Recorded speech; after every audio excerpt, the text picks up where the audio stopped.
What's up, my Curbsters? We are live today. And also, just to let y'all know that we are also live on Instagram, you guys, as well. There right now it's checking the connection. Giving everybody time to come on in. Hey, my Instagram family. Y'all see me here in the background. It's a whole production over here, you guys. I just want y'all to know. So I'm just letting my Instagram followers let them know that we are live currently on YouTube. Six's word on the curb. So you guys hurry on over there so that we can get this whole thing popping. Right? I'll see you over there, you guys.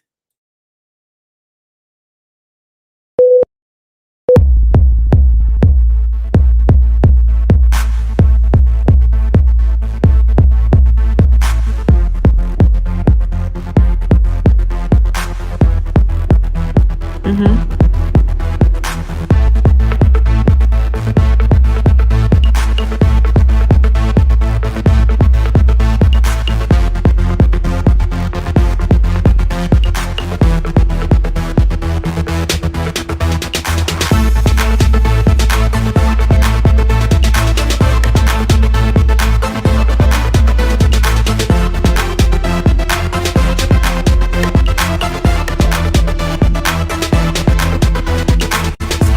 Girl, let's start this show.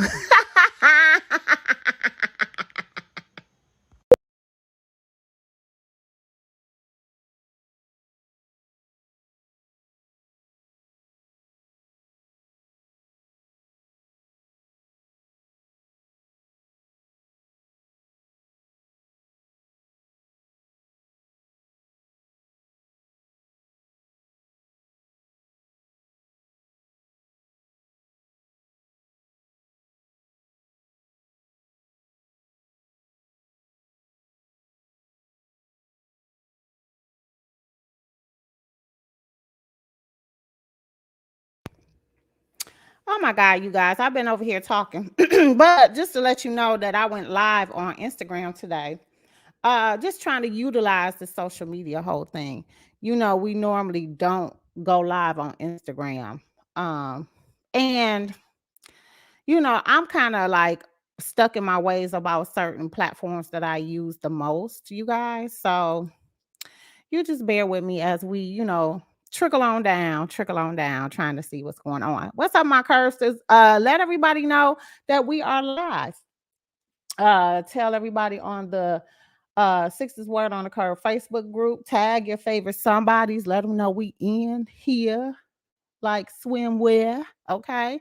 I just went live on Instagram, so they know that we went live as well. And um we are getting everything set up. We got a lot to discuss today. Some of the stuff that we end up talking about, you guys, we know a lot of people have already been discussing it on their platforms and stuff like that, but you get to get our take on it, when we have Shonda Gossip on that and Michelle Shante as well, right? So it's always good to get some extra takes on this whole situation because you just never know. Hey, Joy E, what's going on, ma'am? Thank you for joining. And don't forget, you guys, you can always find us on TikTok as well. And we're on Instagram. We got our private Facebook group too. But we've been having some conversations behind the scenes to see what else we're gonna venture off to. Plus, we got the podcast too. So we're on all of the like Google Podcasts, we're on Spotify, we're on all of those other genres of podcasting as well. So you guys can check us out there too. Uh yeah, I got my girl Shine with me. We still waiting on Michelle to come through. Okay. Yes, let's give a round of applause. Hey, my Shine. Hey. How's everybody doing? Girl, yeah, we doing good. We going good. We got some stuff we got to talk about. Let's start off with the first thing because I was super duper hurt, girl, when I found out that Miss Olivia Newton-John passed away. Oh, Oh, God. yeah, may she rest in peace. I loved her. Yeah, I mean, I loved all of her stuff she was in, you know. Girl, you know Grease was my ish, girl. This is the Yes. word, it's the word, it's the notion. Let me tell you something. That soundtrack was the bomb diggity. Staying Alive soundtrack, even though I know that didn't have her in there, but the Grease soundtrack was always marvelous. I just hate. I mean, I didn't even know that she was sick. Did you know that she had cancer and stuff? Yeah, I had heard that over the years that she was battling breast cancer. She had been for a long while, which is really, that cancer is a beast. Hey Joy, it's taking folks up out of here. Great show is that is something. Just sad to see, and I know that John Travolta, he ended up giving her a big, like, emotional tribute send off to her, and it was just super sad. Like all of our greats is just disappearing on us for no reason. I don't understand what's going on. Like, we didn't lost a lot of our generational people who we grew up with. We've lost a lot of them. That's just Yeah, crazy. that's the blessing and the curse of getting older. I mean, the blessing is we still here to see it, but the curse is you watching everybody you grew up with, you love, you like, pass away. It's really awful. Yeah, it's so sad. I don't think like this is like really anything. I just think this is just like showing um just the snippet of them. But I was going to try to find that big snippet um of the tribute he did to her as well. Let me see if I can pull that up right quick so we could just take a look at that. Cause that's just sad. Yeah, certainly.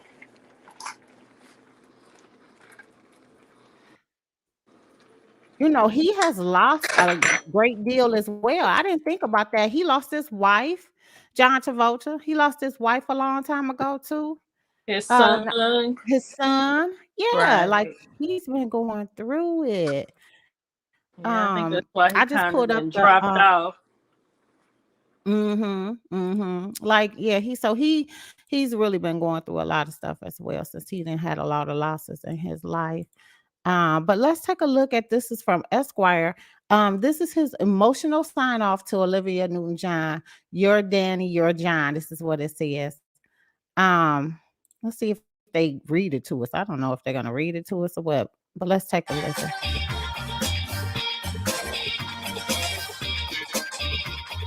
What is that? Oh, they're showing all of the no, because Tina Turner's still here with us. So I don't know what they're doing. Hold on. Let me turn that off.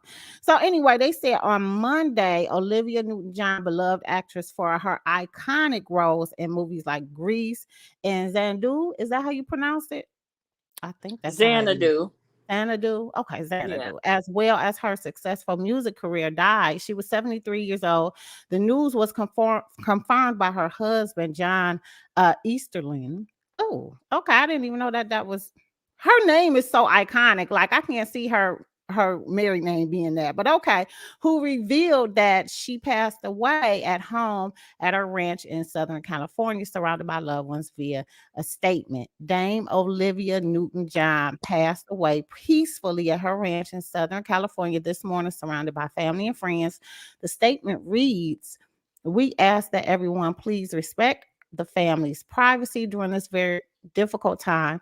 Olivia has been a symbol of triumphs and hope for over 30 years, sharing her journey with breast cancer. The actress first battled cancer in the 1990s and more recently again in 2017. Oh, she still looked really good though.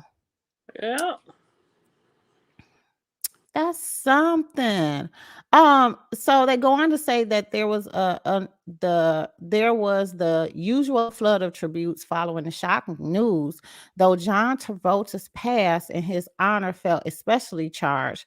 Travolta, of course, starred opposite Newton John's Sweeter Than Pie Sandy in the 1978 classic as the slick-haired heartthrob Danny Zuko. Oh yes, honey, he used to wear that hairstyle. And while they were both stars prior to getting the cast in Grease, the film, considered one of the greatest musicals of all time, took each of them to a new blinding heights.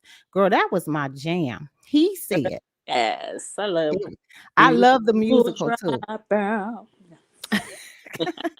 He says, my dearest Olivia, you made all of our lives so much better. He wrote on Instagram, your impact was incredible.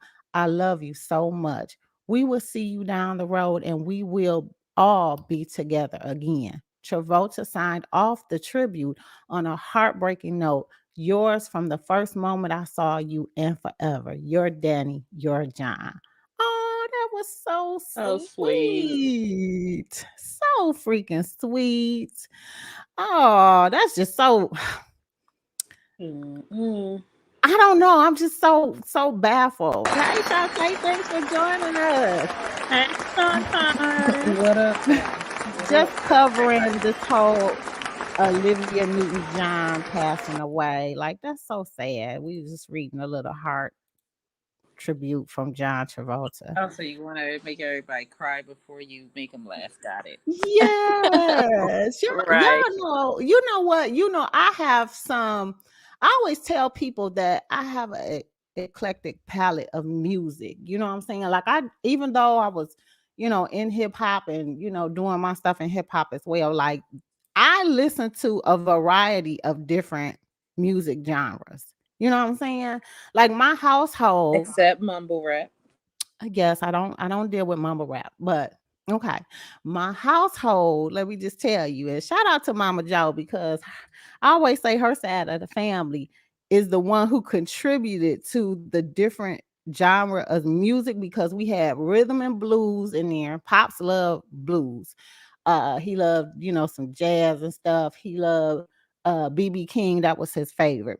And then Graham, my granny, she was like into like she liked the newer age music, so she took the Prince really good, but she had her own like country folk kind of music that she would listen to, and a little bit of rock.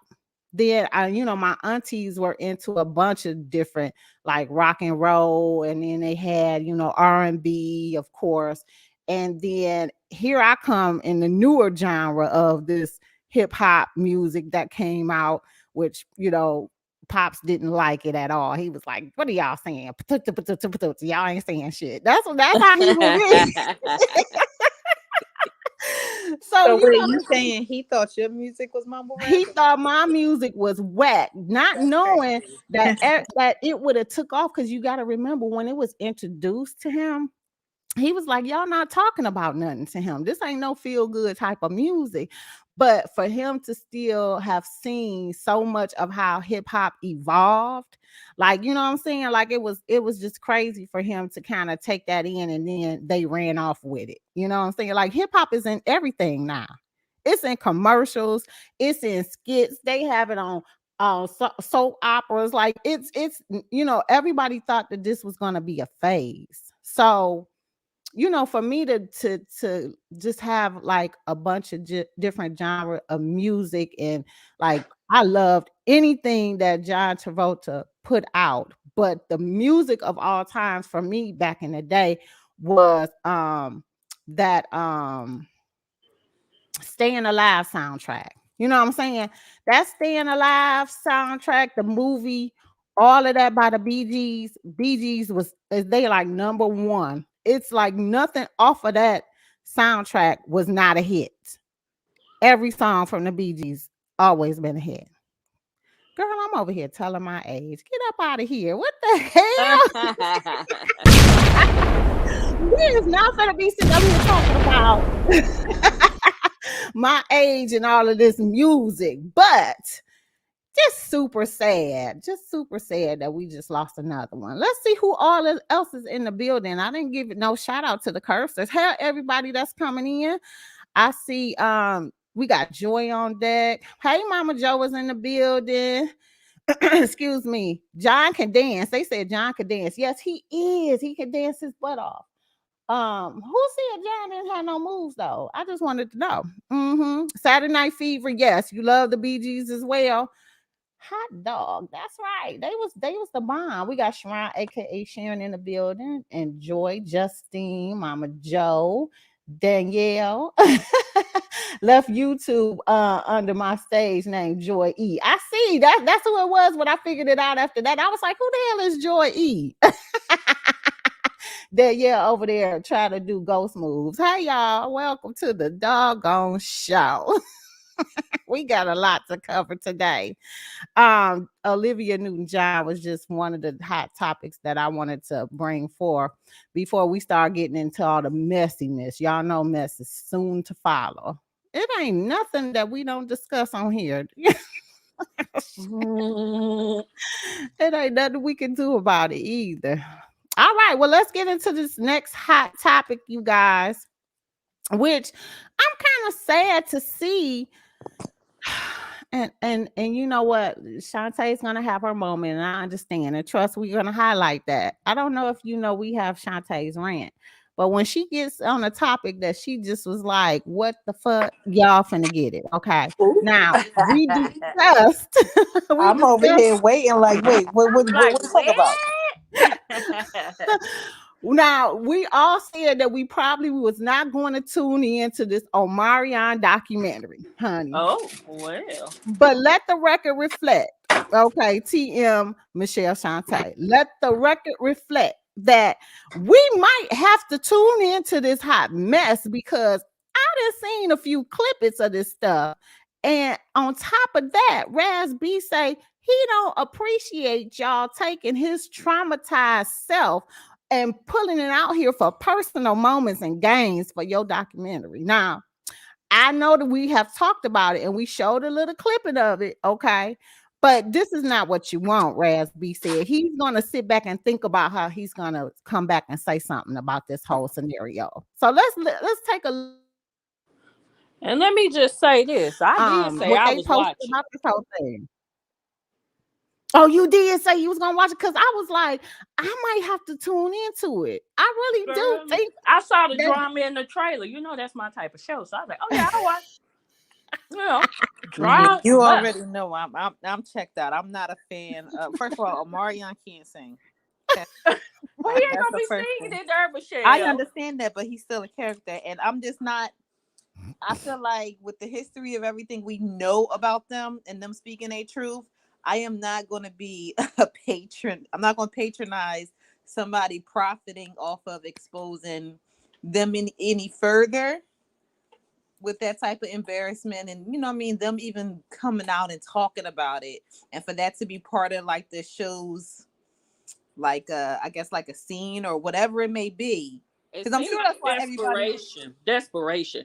Now, I'm not gonna lie.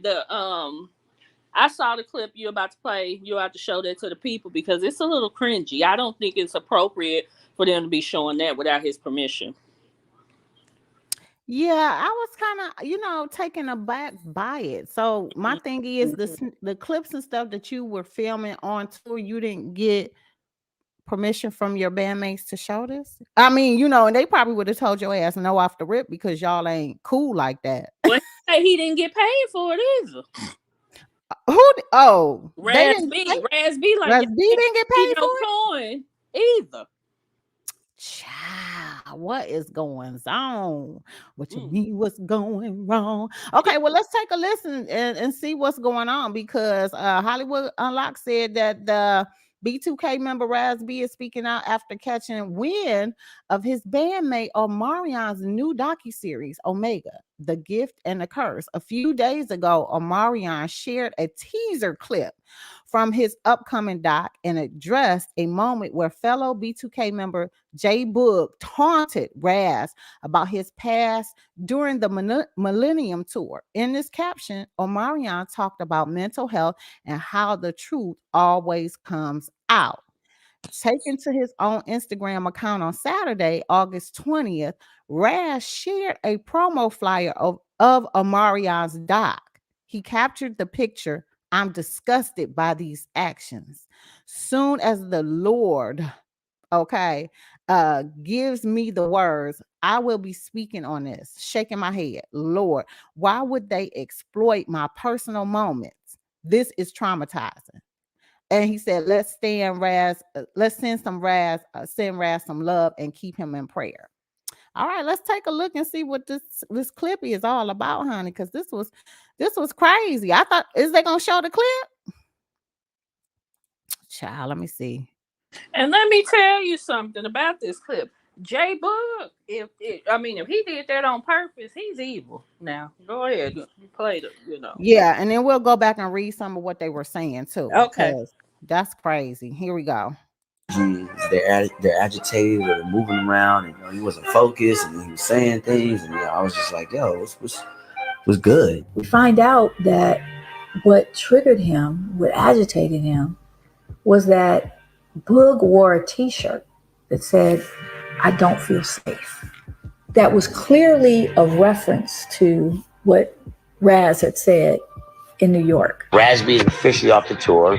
I don't feel safe. I don't feel safe because I feel like Chris Stokes is around. I wasn't really picking up that Boog was fucking with his head like that. Why the fuck would you wear the shirt? You know what I'm saying? Why would you do that? Hey, get this shit together, man. Y'all don't. Yeah. Some people don't know. We love you, okay? I know y'all do. We love you. I know y'all do, though. That's crazy as hell. And Omarion is fake as fuck. You say he's fake, Michelle? Uh-huh. You say Omarion is fake? He's fake as fuck, yes, because with him being the quote unquote leader, right? Right. In that scene, he seen that shirt. He knew exactly what that shirt meant from the moment he saw it.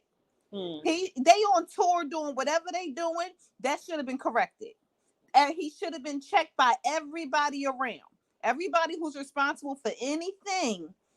He should have been checked. He shouldn't have been allowed to wear it. He should have been kicked the fuck out if he didn't. That's what I'm saying. That's why I'm not watching it, because shit like that and Omarion trying to paint this picture like he's an innocent bystander and all this shit. Nah, nigga, you just as guilty and you can't sing. Ooh.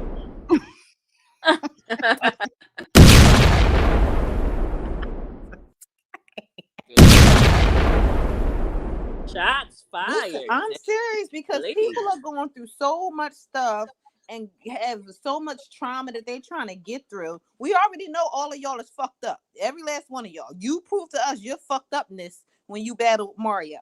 You shouldn't have did that. You're goofy. We understand the level of fucked upness is just different. But seeing this means, oh, you were just as down and dirty as the rest of them. You probably knew about the shit the whole time too. That's part of why nobody talks to nobody.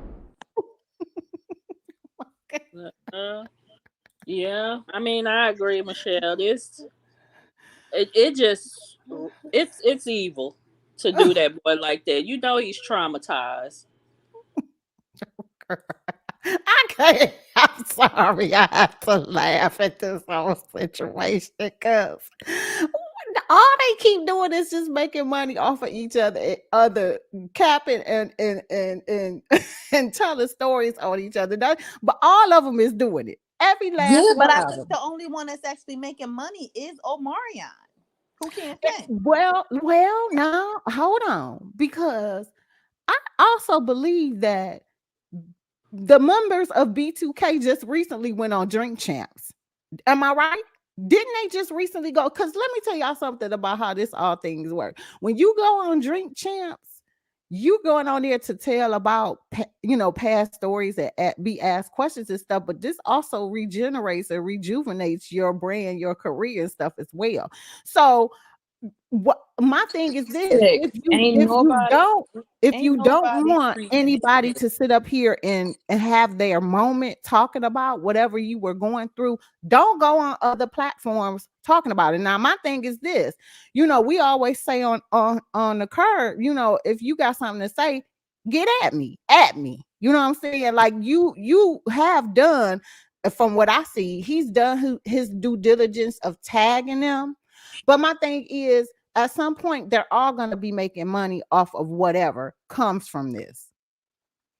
They're all going to make money. Instagram and all them places is going to pay him because ain't nobody streaming they shit on no platform. Not a Apple Music, not a YouTube Music, not a Spotify, not a Pandora, not a Amazon Music, not a nothing. Ain't nobody streaming a single solitary damn of B2K then, past, present, and you already know ain't no goddamn future. So where they making the money from? You don't think that their sales are going to go up? Hell no. Hell no. Hell no. They could potentially make money on tour if they quit acting like damn idiots, but That's true. stupid. They shooting their own self in the foot, which is sad to see. Like, damn. Yeah, that's true too. I just don't know what else to say in regards to this whole thing So because wait, it just Shaniqua, you telling me you gonna buy a B2K tour ticket? No, but they've been on that Millennium tour. It's been making good money. Ain't nobody going for them. didn't they get booted off the tour? They got a new Millennium tour that's out and they're not on it anymore. So nobody was going to the Millennium tour. The Bow Wow was getting more turnout than B2K. Yeah. Now they switched it to Bow Wow. Mario is on there. And I don't care what y'all say. They did that because he lost that damn verses.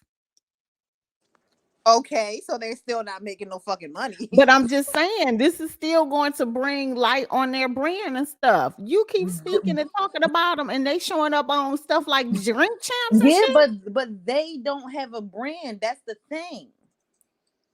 They don't have their brand, but they aren't a thing anymore. Do you see all of the people who turned Shantae, you can't tell me that all of them people who turned out for that first Millennium tour was not there for B2K. They was there for B2K. They got fans. Yeah, they do have fans as a group. Individually, now I don't know, but as a group, I think girls that's probably like, Michelle, your damn age. I don't know why you around here tripping. I'm not tripping. I'm being very serious. That's my point. I'm trying to tell y'all, like, seriously, y'all can't sit up here and say that they ain't got people, on their tip and following them. They want to know. And the people like us, I don't know them. They ain't go to school with me. But look, people like us who don't really care about B2K, we want to know the tea, though. Thank you, Trouble T. Thank you. You love these sounds effects. I'm telling you, we want to know the tea. Yeah, I mean, I do feel like they have a fan base out there, but they ruining their chances of making any coin with all this drama. Now that may be true. That may be true. I don't know why they so hostile to each other. Look, if y'all don't want to work together no more, don't work together no more. But y'all act like enemies. Well, they are enemies, though. Girl, apparently, my goodness. Not for nothing. If my bandmate slept with my baby mom, I mean, come on. Well, yeah, that'll do it, Michelle. You. I mean, I don't know how much friends we can be. If my bandmate sleep with my baby dad, like what? Like, that's crazy. And then they still went on tour together, even like. When he found out about it, they still went on tour, and then they turned around and took the other group members of BTK off the tour, and then it was just Omarion and Bow Wow and whatever on the tour. Yeah, I think that was Omarion's way of trying to show, he got a reputation of being unbothered, which is bullshit as well, Mm-hmm. He was trying to show he was unbothered. Child. Right. Sharon say, girl, my 29-year-old daughter used to love them, B2K. Mm-hmm. Girl, I'm telling you, I had some songs of B2K. Emphasis on used to. Right. I know. You ask your daughter right now, at the age of 29, is she going to the Millennium Tour because B2K is on the roster or not? If she tell me, yeah, I'll shut up and I'll gracefully bow out. But if she can't tell me that her 29-year-old daughter will go to the Millennium Tour because B2K is on the headline, then the lie detector determined that I was telling the truth. Oh, she said used to. Okay, she and said used to. She emphasized that. That means in 2022. She ain't buying no tickets to go see B2K nowhere. I don't care what you say. It's still some diehard B2K fans out here that want to see them, that is all in love with them. This is the reason why they love them. Hey, you're my heart, girl.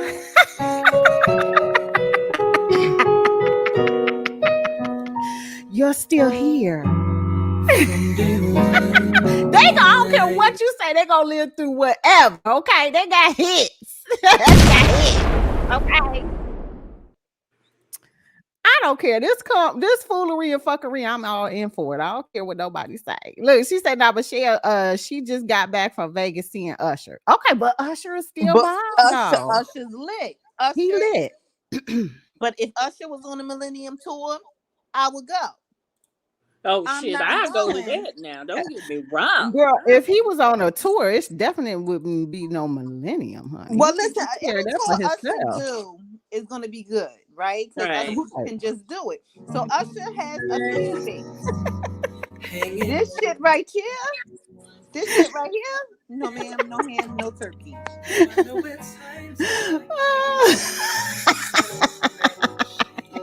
Y'all would not do B2K like that, okay? Okay. They had classics. Look, they all said they would go if Usher was involved. I get it. Okay. Yeah, they ain't got no classics now. Yeah, but how many of them is saying that they want to? How many people in the audience is saying they taking their kids to go see B2K for nostalgic purposes? I'll wait. You so cold-blooded.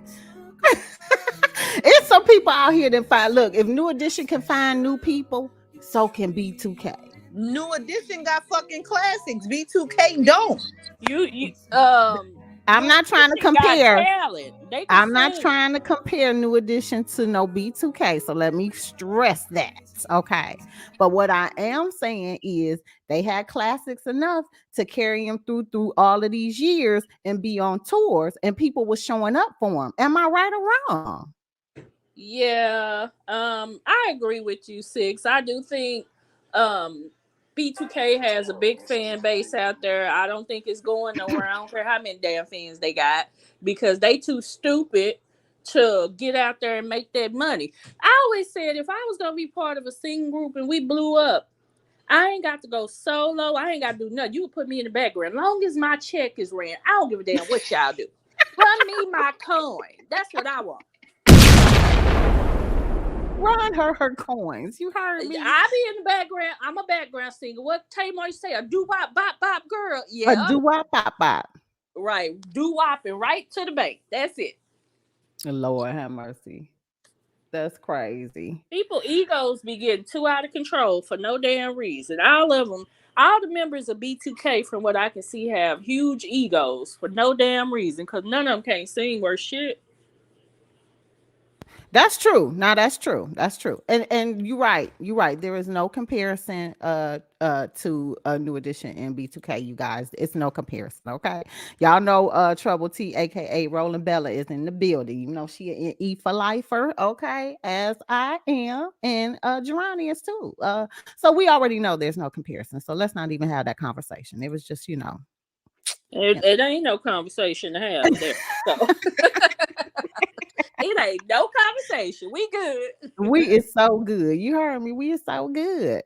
Well, I don't know. Like I said before, we're going to have to just tune into this hotmess.org, because now I'm interested. I want to see what's going on with this documentary, this docuseries, this whole shebang boogie. I want to see it. Okay? Well, I'll take a look at it and report back next week, everybody. Let y'all know what it's giving.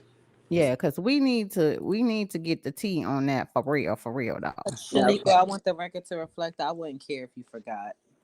Oh yeah, cold-blooded.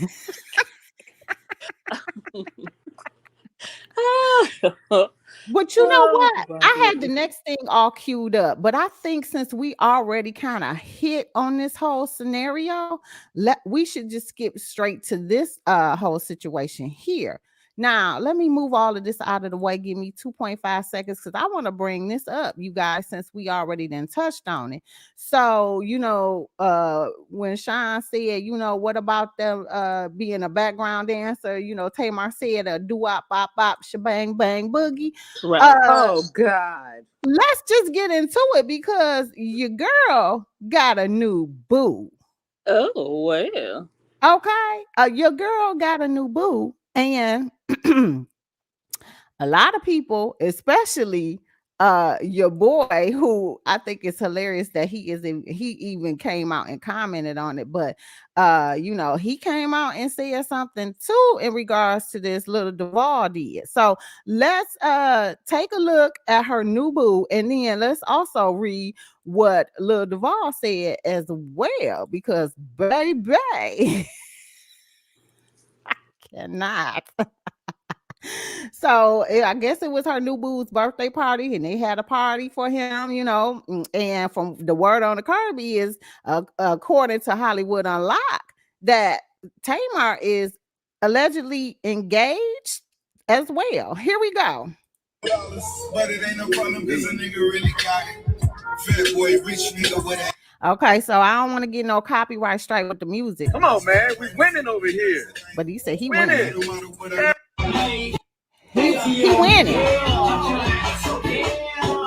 And Little Duval said, but let's get a white woman, y'all, gonna snap. And no, my old lady ain't white.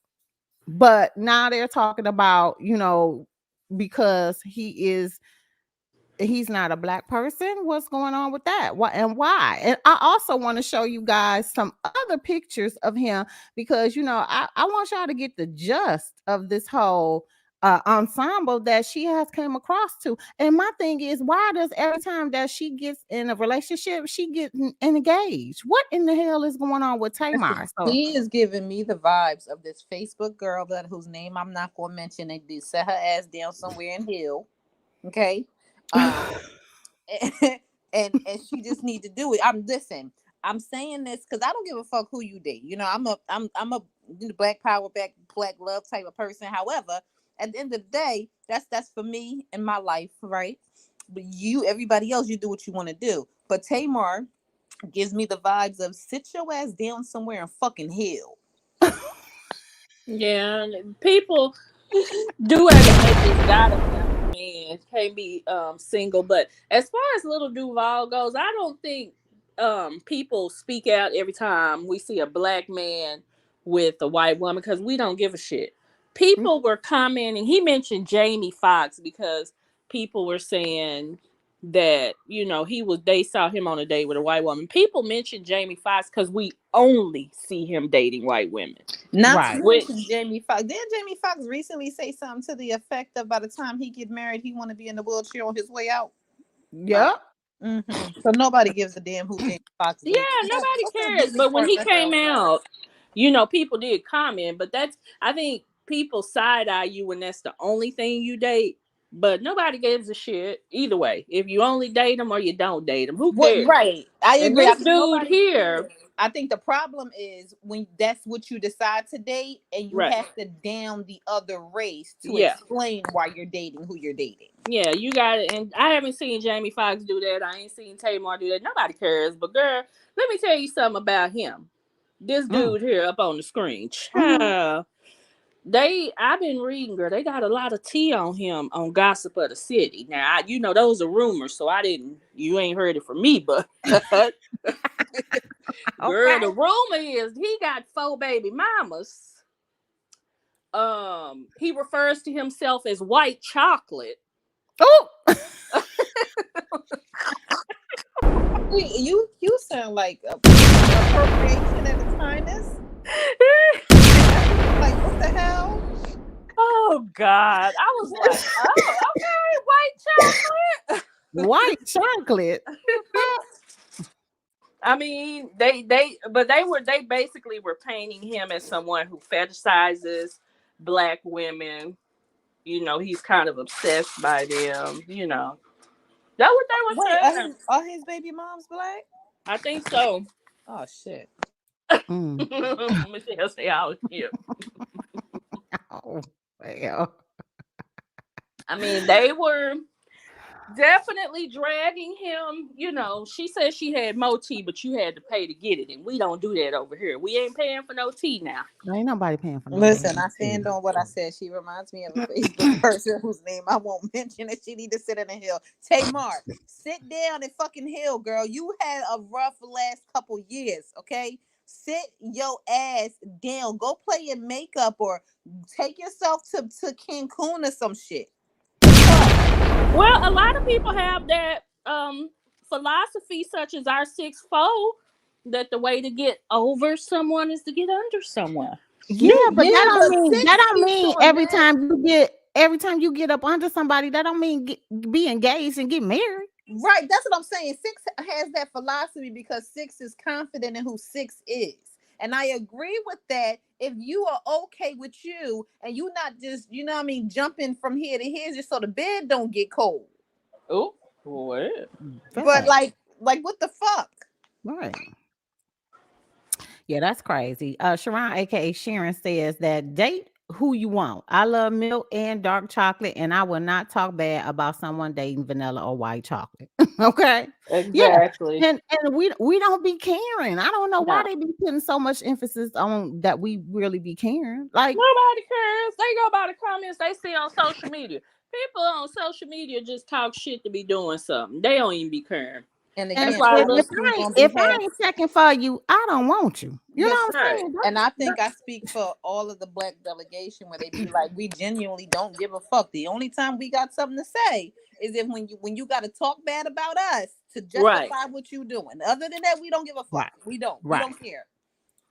Exactly. Now Like that you can, guy here, he don't do it for me, but you know he doing it for Tamar apparently. You know, yeah. I He don't don't like do his it for me. hair, but I mean, if you ain't somebody like Eve pulling some kind of multi-millionaire, billionaire, trillionaire, somebody, you know, that you're gonna be living life comfortably, and you sticking with it, then why you gotta be flat, you know, why you gotta be saying whatever you doing in the first place? Like we can I see you mean, be out. We gonna see you be out with the person that you attracted to and with. Tamar didn't say nothing. People took pictures Yeah. and started saying it, so she hadn't said a word. She ain't said a word. But trust and Yeah. believe it's a coming. It's a Like them coming. You saying know, she's engaged, that's not confirmed either. not yet. But you know, her and Jason from Hollywood Unlocked, they supposed to be something like besties. I saw the other day, Right. so you know he might have some inside scoop. And let's also not forget that she was just talking about David not that long ago. Well, I So mean, she I'm mentioned David on Father's Day, but she mentioned she Vince did as a lot well. more than mentioning him, but because her sister, when they went out to eat, was also saying, please don't be talking or mentioning anything else about a David. Uh, We don't want David around. Basically, she was saying don't be bringing David back. yeah. And that was from Trina. Oh yeah, they don't like David. Okay, so When you I'm got to just call the saying, police and restraining orders on each other, yeah, your family ain't gonna like them. not one bit, not one iota. Okay, child, what in the hell? I just like What? some of the things that just be coming up in regards to Tamar. I just always have to continuously shake my head. She needs to heal. She needs to stop being in relationships. She needs to take time out and she need to be with her damn self for about a year. Like, no, you boo. Get over some of this stuff that you've been going through. Well, I think it has been a year. It's been a year or two since her and David broke up. Girl, she been still seeing David. You don't believe that? We need to emphasize her taking the time to heal. Because Tamar needs to heal from herself. She needs to heal from the Ayanla show. She needs to heal from her ex-husband. She needs to heal from her mother. She needs to heal from she needs to heal from living in Tony's shadow. She needs to heal from getting a position that she won and not knowing what to do with it. She needs to heal from, you know, her sister passing. She got a lot of shit she needs to heal from. Okay. She needs to heal. She needs to heal. Like, I just think she don't be taking time for herself. Like, she just be running amok. She out here running amok, running from one person to the next. She is, like, for real. So I mean, she need to just, if she want to be, if she feel like she need to do all of this, I wouldn't even be mad if she started Lori Harvey in these streets. ooh, I wouldn't be. I wouldn't be. If that's what she got to do to heal, then by all means do it. But stop claiming every single last solitary person that the paparazzi pictures you with. Sit down and heal somewhere. Not just go get your nails and feet done one day or cut off your hair and change the color and shit. Like heal. What the fuck? yeah, buddy. I agree with you on that. I agree. All right, well, Tamar, we wish you the best. If this is the route that you want to go, just make sure that this is where you want to be. Dweedle-diddle-dee-dee-dee. How about that? Okay. Dweedle-diddle-dee-dee-dee. That's where you want to be, okay? Oh God. All right, y'all. Let's get into this next hot topic now. I'm surprised to see that this person is in the headlines. What's going on? So, Notorious B.I.G.'s daughter Tayana Wallace posts boyfriend's 1 million bond in a hit and run case that injured 3 people, including a mother and toddler. This is according to the Neighborhood Talk. They said that sis posted this about her man, and according to the Fox News, Tayana Wallace's man Tayshawn Baldwin allegedly fled cops on August 10th during a routine traffic stop in Queens and ended up hitting a group of pedestrians. He was arrested 6 days later after surrendering. The judge ordered him to be held on a $1 million bond. Tayana wasn't about to let her man sit in the slammer, so she bailed him out. The paperwork filed in Queens criminal court shows that Wallace put up her $1.5 million Brooklyn home to secure her Baldwin's bond, using the services of Aya, who is that? Judson. Yeah, probably a bail bondsman. I'm gonna keep it a band. I'm not mad that she did it, right? Because for one, he was given a bond. If he's given a bond, that means somebody has the opportunity to post it. She was in a position to do it, and apparently they share a child. Right. So Okay. I understand. I definitely understand, especially if she probably understands that this is some real shit. He probably is going to do some time. She probably doing what she can do to buy herself as much time as she can, make sure he don't lose his job if he has one, to keep things as normal as possible, and probably prepare for him to maybe do some time. And at the end of the day, she really didn't lose anything. As long as he goes to court, she don't lose anything. Well, that's true. I just, that's a lot of money, y'all. But I mean, your man. You know your Yeah. man. I mean, and again, she didn't put up cash. She used her house as collateral. Right. Okay. So Gotcha. she didn't really, you know what I mean? And listen, you got to be a bold, stupid motherfucker to jeopardize somebody's house by not going to fucking court. And you got a kid. Your child's house. Right. So I really think I don't think she's a dummy. I really don't. And I understand, being younger, having a baby, and understanding what you're dealing with, because she is no stranger to people around her being in and out of jail and doing some weird shit. Right. True. So You're right about I ain't that. mad at her. Yeah. I wish them both the best. Good luck. Good luck, girlfriend. Lord bless her. Oh Lord. That's just something though. I don't, not trying to say that we're never gonna see her be in the news and stuff like that. Just like I don't expect to see Biggie, and if Tupac ever had kids, like I never expect to see them to be in the middle of trouble. It's just anything that ever comes up, and this is just my own personal opinion. Anything that ever comes up with their name being mentioned, it's always something bad. Like, damn, she lost her father in a shootout. You know what I'm saying? Well, hold on. Who's her mother? Now her mother is she's unknown. She was with Biggie prior to Biggie being famous. So nobody really knows a lot about her. She's not in the limelight or nothing like that. Okay. But let me see if I could pull up some information. I mean, not for nothing. For her to be able to have a house, granted, New York is expensive as fuck anyway, right? So getting $1 million home really ain't far fetched. It's not, But being as though she is who she is, it looks like to me, right? I have no idea. I'm speculating that whatever happened, since her father's passing, that they did look out for her, which I do respect. That seems really like, you know what I mean? Well, not even that, but she has her own business too. She's a black-owned business owner as well, and she sells clothes and stuff like that, if I'm not mistaken. Oh, okay. She a boss. So her mom's name is Jan Jackson.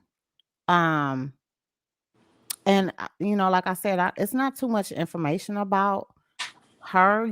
They were young together when when she was dating Big at the time.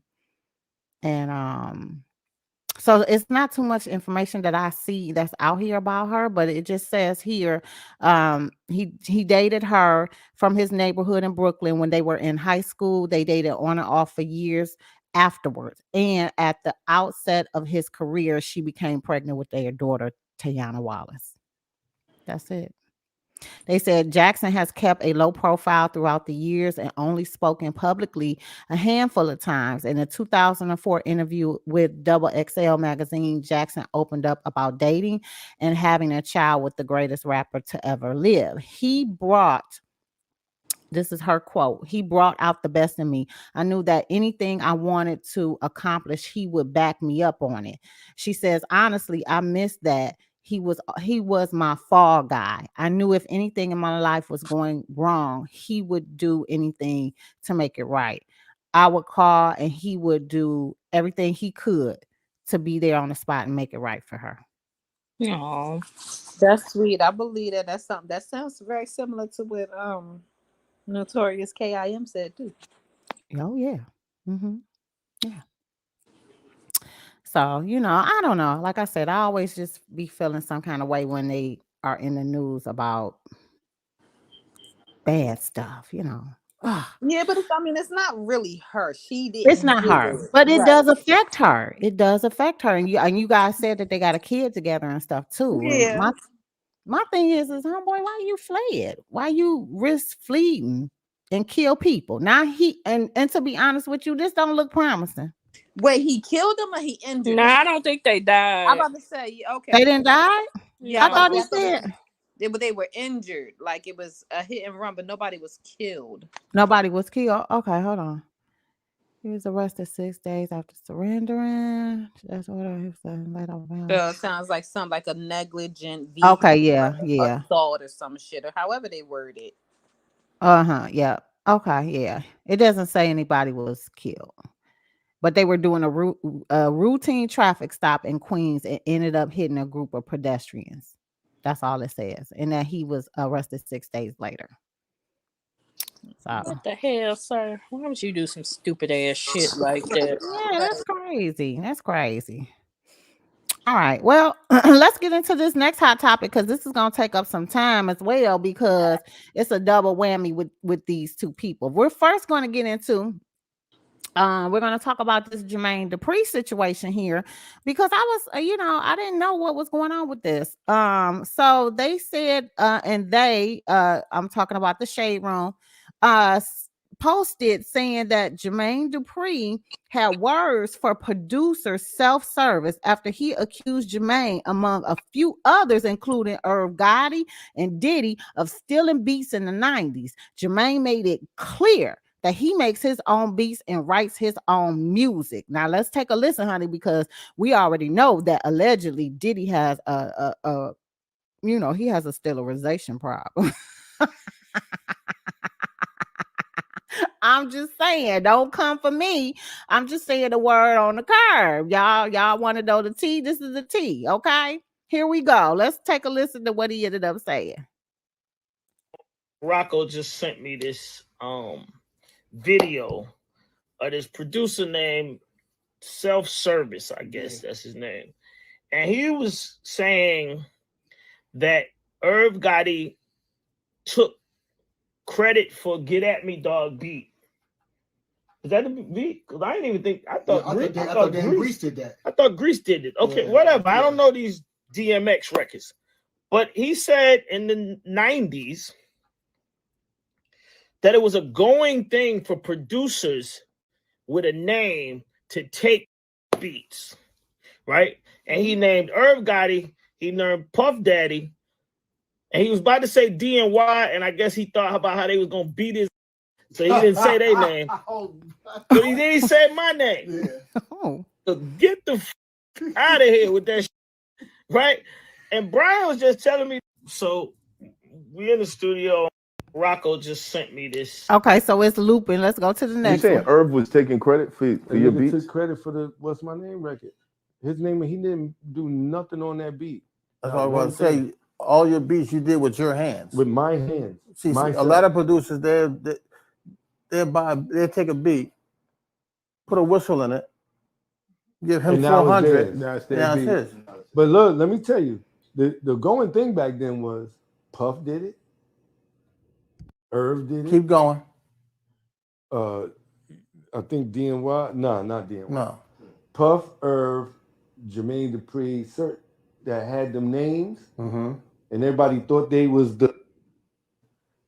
just getting beats from up. You saying Irv was taking credit for? Now let me just go ahead and let me just say my 2.5 worth, okay, before we indulge in this, because if my Curbsters remember, now correct me if I'm wrong, did I not post a snippet of a video of a dude stating that Timberland stole a beat from him? And it was a famous iconic beat that he actually did. And Timberland took it and got credit for it. So not only are they saying it's because I could tell you a few other people that has been accused of this as well, besides you talking about Diddy and Irv Gotti and Timberland and Jazzy Faye, allegedly. And this is alleged information that I have heard over the years. So what do you guys think about this? And I'm gonna tell y'all, I'm not shocked of it, because a lot of people think they sit up here, they do their hard work coming up with a beat, and then you give it to some kind of famous producer to add. Oh, Dr. Dre is the other one. Dr. Dre is the other one that they said that would take beats and put his name on it, just because he might add a swirl to it or a zippity doo dah, and the next thing you know, they giving the credits to him, but he didn't really make the beat. And not saying that none of these producers can come up with their own beats, but for when you're passing a beat to somebody to take a listen, see if there's any chords or notes or bass or drums that might add to it to make it pop more or do something. And that producer, who is, accreditedly acclaimed artist or producer or whatever, takes that beat and adds something to it, they give the credit to that person instead of the person who worked hard just to give you the base of it to add whatever you need to add to it to give it that flair.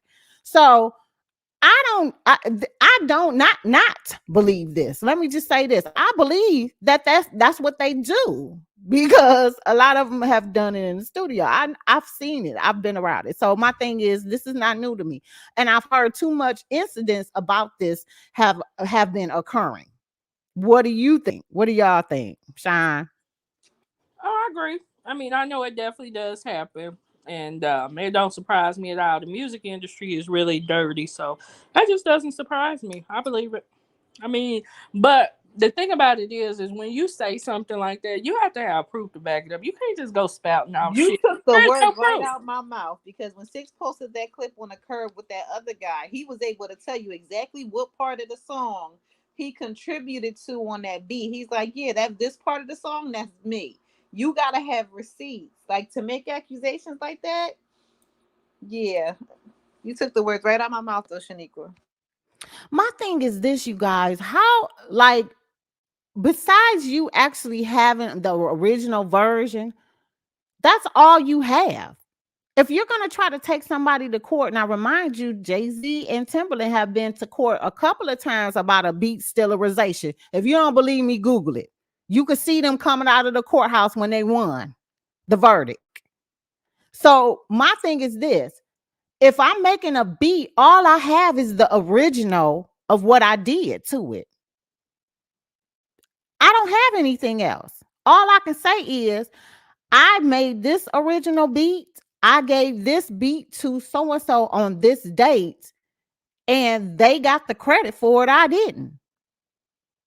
What other proof can I bring when you're dealing with music, instruments, notes, and stuff like that? What other proof can I bring? I mean, I don't really know the music industry in and out like that, but I mean, it's no different than, when Maya Angelou writes a poem, right?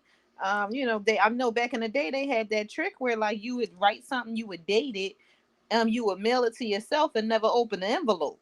I remember like when my brother used to do music, he put everything on a flash drive, right, and made sure he walked out with the flash drive every time. And when as far as getting it encrypted and shit like that, and when if somebody tried to unencrypt it, of course, the dates on it were there. It's no different than like how we take pictures on our phone. You can't but change that's the date on lyrics. the phone. Yeah, that's lyrics. But the actual music. I mean, I'm sure there's a way to do it. Don't ask me how to do it though, because that ain't my I don't know about proof, but I know like that guy. I'm just talking about this guy specifically in this interview. You can't just go yelling out people's names because you ain't even worked with Jermain Dupri. Why is his name in it? That's just something he's heard and he don't have no proof of it, so it's not appropriate for you to say it, even if it is true. Yeah. Well, I mean, he should have stuck to his story about Irv because Irv did that to him. That's the story you should be telling, not just yelling out random names to try to make your story more credible. Well, I mean, if you know, you know. And you can say allegedly to cover yourself. But right. if I was sitting in there and I actually saw somebody do something or I have knowledge about that being done and I'm being interviewed and they're asking me, because you can see the guy over there, who else was doing it? You know what I'm saying? Like asking who else was stealing the beats. Yeah, but I mean, but he don't like know that. He worked with Irv. Jermain Dupri didn't even know who he was. Yeah, and I feel like he was more so just answering and just speaking of everybody during that time frame that has a big name then and now still, right, and was popping. Like I don't think it doesn't sound like an accusation of Jermain Dupri per se. Right. Like it sounds like he's just naming off the popular names because that's what they were kind of coaching him to do. Right. But he do need to shut the fuck up without no fucking proof. That's how you get your ass beat. Just like Jermain Dupri said, you avoided a name because you know they gonna whip your ass. Yeah, well, yeah. Well, I'm not gonna say that I'm not gonna, take heed to that information that he brought forth, because to be honest with you, like I said, it's a lot of speculations of a lot of people who have done that before. So I'll just leave it at that. But I always watch Math, which is the guy in the red hat. I always watch his show, because he have a lot of people on his shows, and they do let a lot of cat out of the bag type of information. So if you guys follow him, I follow him as well on YouTube. Go to his show, check it out, you guys, and go listen to the full entirety, because this is just a clip. But go listen to the full entirety of this, because that's what I plan on doing once we get out of here for the live today. I'm going straight over there so I can listen to the whole thing if he has, put it out, because he does little clippets and then he'll release the whole interview and stuff as well. So check it out. And then if I got something else I want to add to it, we'll bring it back up later. Okay. All right. Yes. All right. Let's get into it.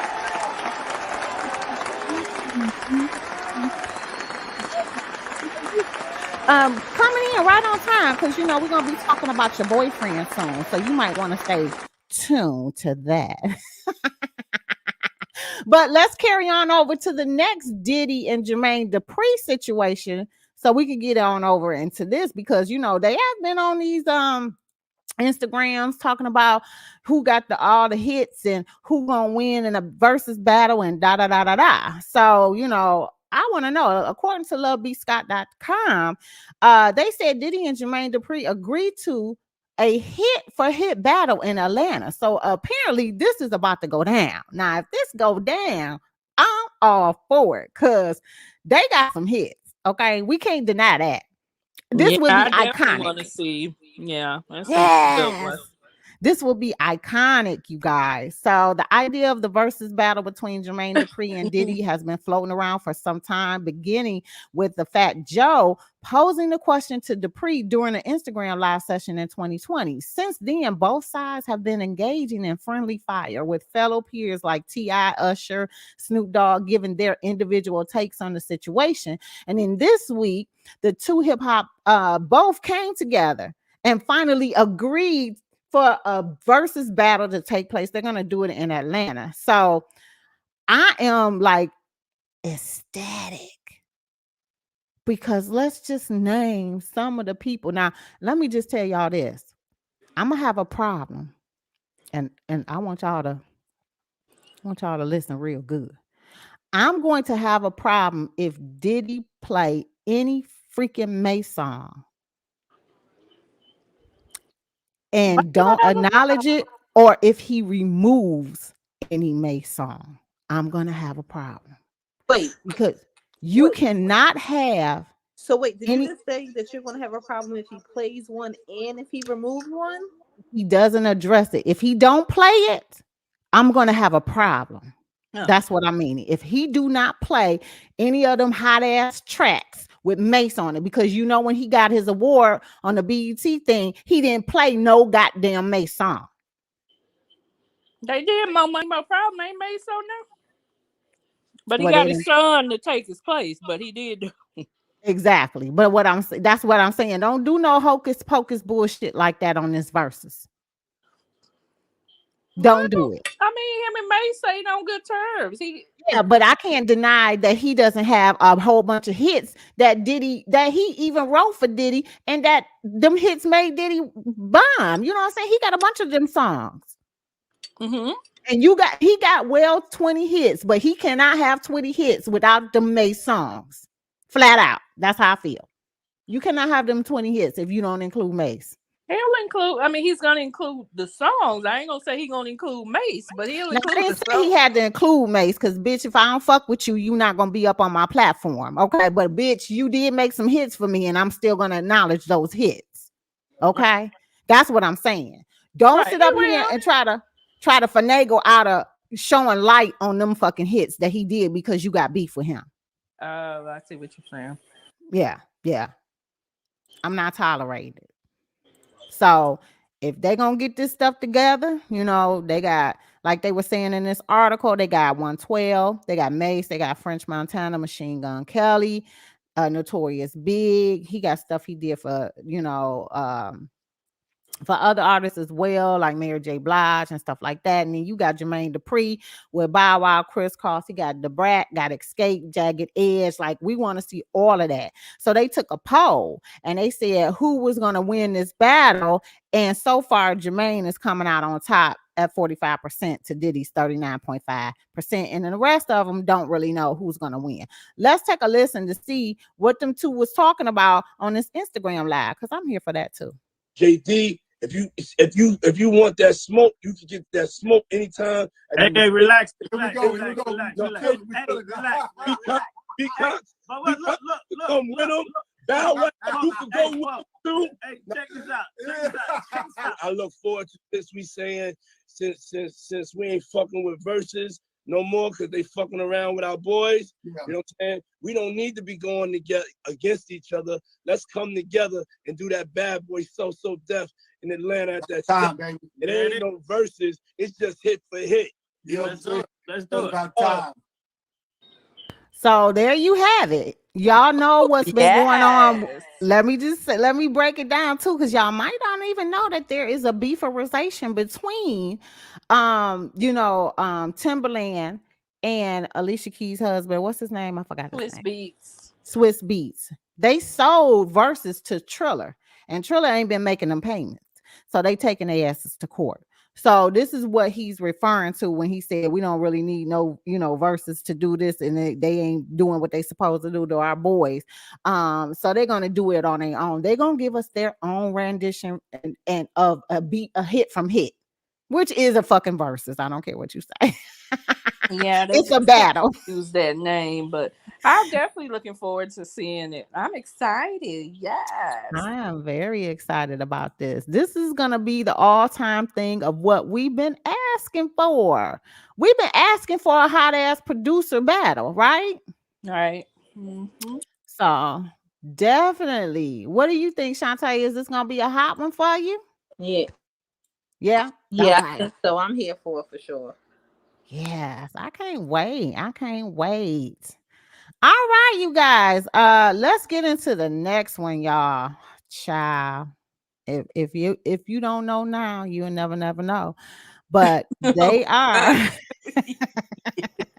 Oh, hold on, Sixx. Did you see what Renee said? Lord, sound effects. Hey, Renee. Girl, yeah, sound effects in full effect, boo. Okay, while you over there talking that mess, we giving it to you. Let me tell you how something. You have to be able to learn the ins and outs of this whole shebang boogie. This streaming stuff is something. And when I come across something that I'm able to do and implement in it, guess what? I'm going to do it. Okay, I'm going to do it. So that's what we are. That's what we are, boo. That's what we doing. Okay.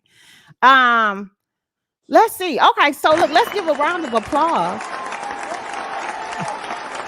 because we have to talk about D. Robert Kelly, and I want to make sure we get this in. Yeah, we before got our boy his just due, Yeah, we got to give him. You here for it? You don't be done clicked out. Now we about to talk about your boo. Okay, because we've been waiting. We've been waiting to see you approach so that we can deliver. Okay. Let's start off with the whole trial information. So you know that he is in trial currently. Okay, on this whole situation of flying people out across the borderlines and stuff, and having sexual intercourse and dealings with these young women, allegedly. Not allegedly, okay, because I have to say both. I have to. Okay. Let's get into this first article so we can give you some of the information that's going on, and then we're gonna hit you with the big boomer because I am confused as to why this is coming up again. Okay, so I'm gonna let Sean and Michelle, kind of take over with this whole thing to explain it to me and break it down to me like a 3-year-old if they can understand why this is happening. No, so I can't either because I was having. Yeah, I'm about to say, don't give me that job. It don't make sense to me either. And we'll tell y'all what we're talking about. I did the trial itself. The fact that he's on trial makes sense. But for the reasons, I'm a bit stuck and confused. Okay. It don't make sense to me. So the trial has started. Right. And they have decided to bring back the girl who was the child, the little girl that was in the porn tape that he did that was in the first court trial that he had that he was acquitted on. Okay. Right. All right. And now we all know, y'all know how we research stuff on the curb. For everybody that's on YouTube land, TikTok land, Instagram, like our curbsters went through documentation. We was reviewing this information. We was bringing up, trying to figure out who all the alleged victims were before they were released. Like we was trying to get a whole information on what was going on because we all said that they should not be bringing up Lancaster. Is that her full last name? I forgot her first name. Rashonda Lancaster. Ooh, you know what I was just thinking about why she's back? Why? Tell me, because I'm confused. Because, okay, so when they did trial back in, what was it, 98, I think? That was for child pornography. She wasn't there to corroborate the tape. Now they have a different charge. They're using the same evidence, but it's for a different charge. That's how she's able to come back. I just figured it out. I'm like, how the hell is she able to come back? But that's why, because it's for a different charge now. They can use the same evidence for two different trials for the same person. Well, I be damn. I be damn. I'm glad you broke it down because I said I needed to have this broken down to me as like a 3-year-old because it wasn't making sense. It wasn't making sense to me either. I think I was just talking about this with Jerron or Michelle or somebody because I was like, how in the world is she able to testify now when this evidence came out in 1998? Yeah, and I think the other piece of it too was her not wanting to testify before. Right. And her doing it now, and then of course Auntie's response. Yes. And we're gonna talk about sparkling ass too. Okay, so let's get into it. Okay, because my thing is reflect that nothing about what she's about to say is sparkly at all, but her hair was nice. She was just not the people here, because I was like, sparkle what? We go, yeah, because I didn't know what the fuck she was talking about. I was like, sit down and shut the fuck up. Okay, let's start from this whole CNN.com article. I'm gonna read some of this as well, you guys, because remember, allegedly, she and the family, Lancaster, whatever her last name is, Roshonda, was paid off to not testify in the original trial, the first one. Back in the day. Okay. Right. All right. So I'm curious to know why all of a sudden she wants to speak her truth or come forth, or why now? That's my thing. Why now? You didn't want to talk then, y'all got paid off of it, and y'all didn't want to speak. So why now? But let's take a listen to what the CNN article say.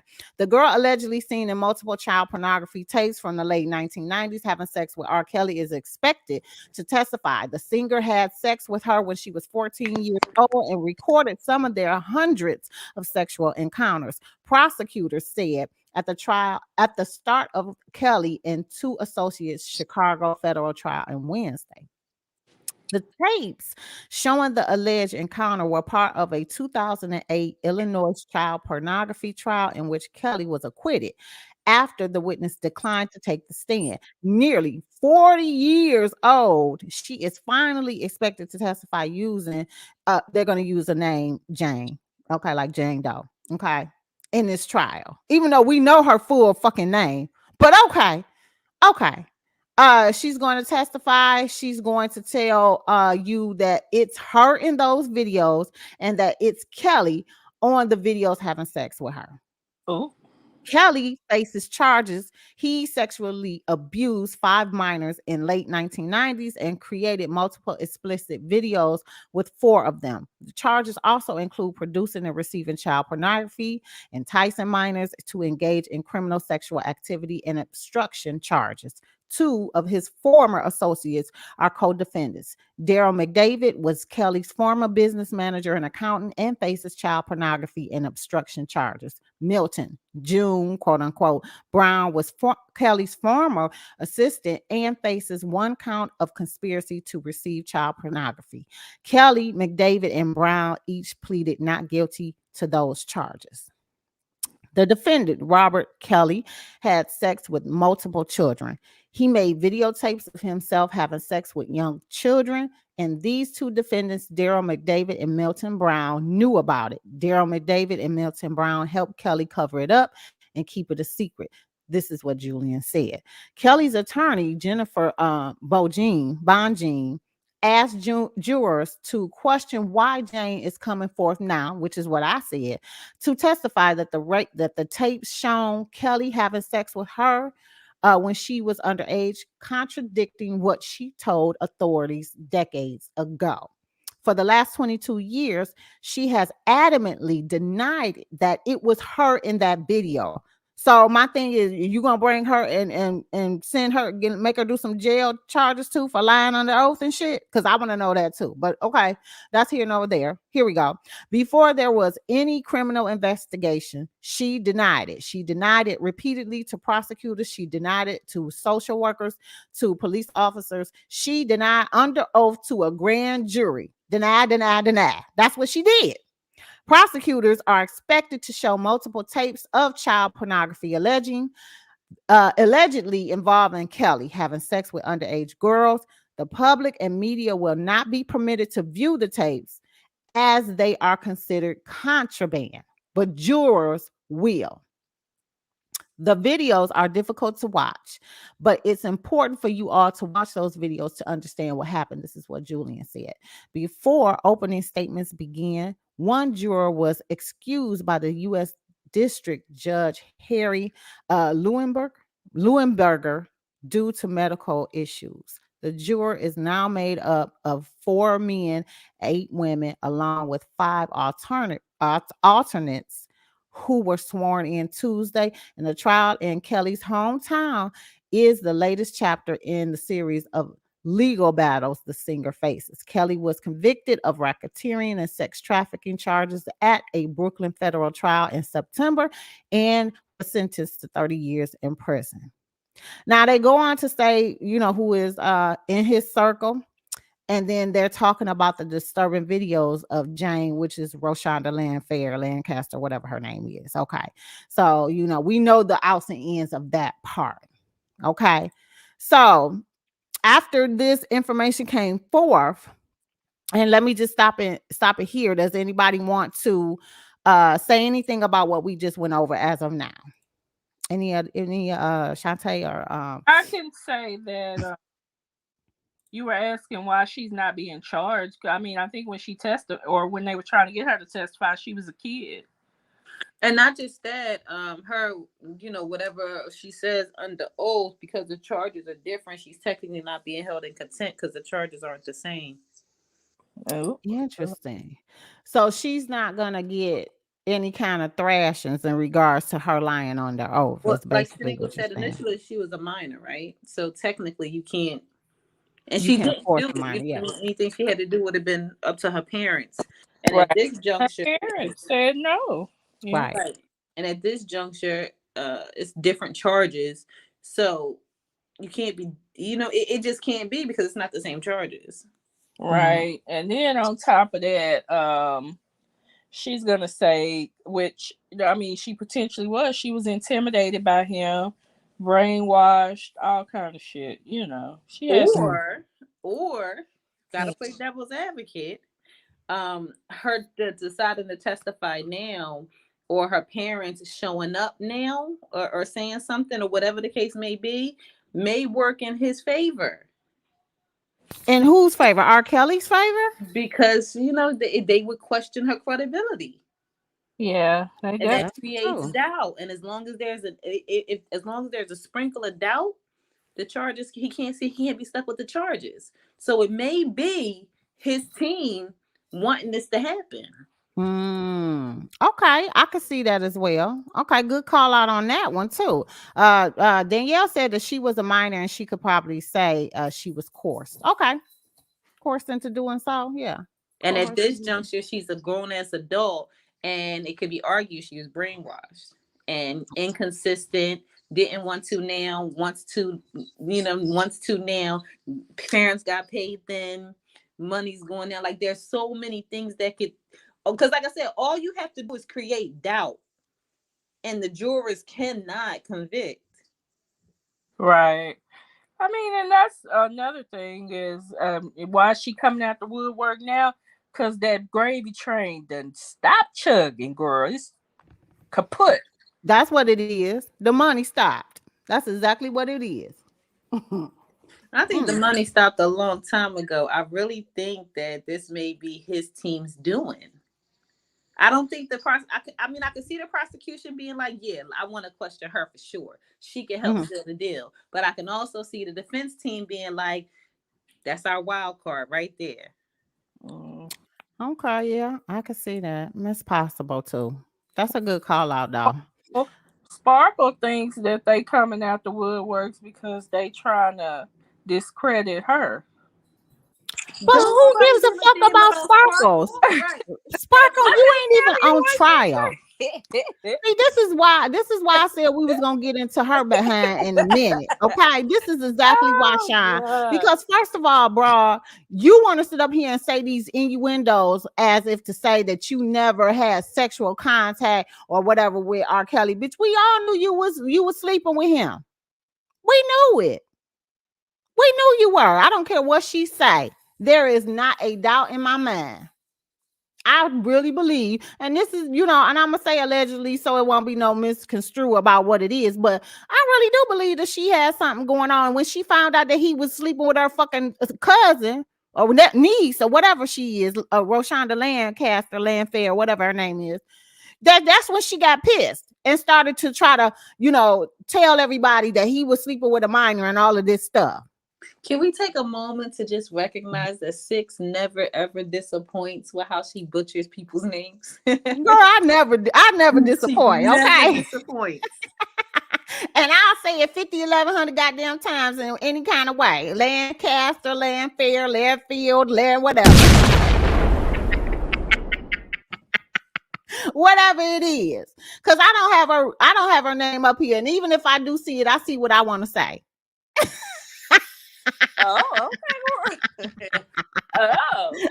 And then y'all will correct me. Y'all will be like, that is not what it is. It's so what's all. Okay, so you get a multi different versions of the name, and then you get the right response to the name as well. And I'm still gonna butcher that shit. I don't But give a in fuck. every instance, we all know who you're talking about. Exactly. We do. Girl, let me just say this.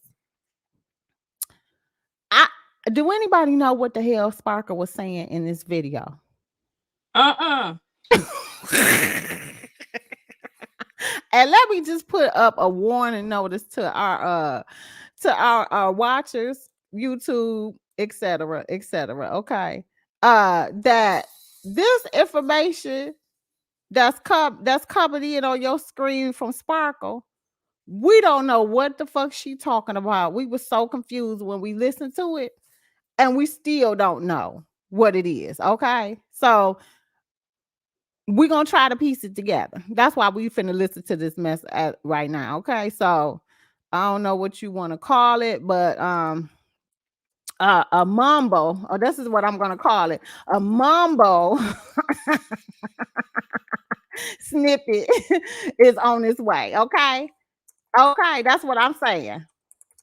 That's exactly what it is. A mumbo snippet is on its way. Okay, so here we go, y'all. Let's take a listen to what this is all about.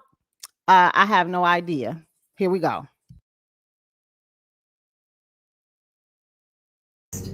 I'm letting those who really know, support, and love me know that this is a family feud. Yesterday was a day I didn't think I'd ever see. Nevertheless, at this point, I'm pretty much prepared for anything.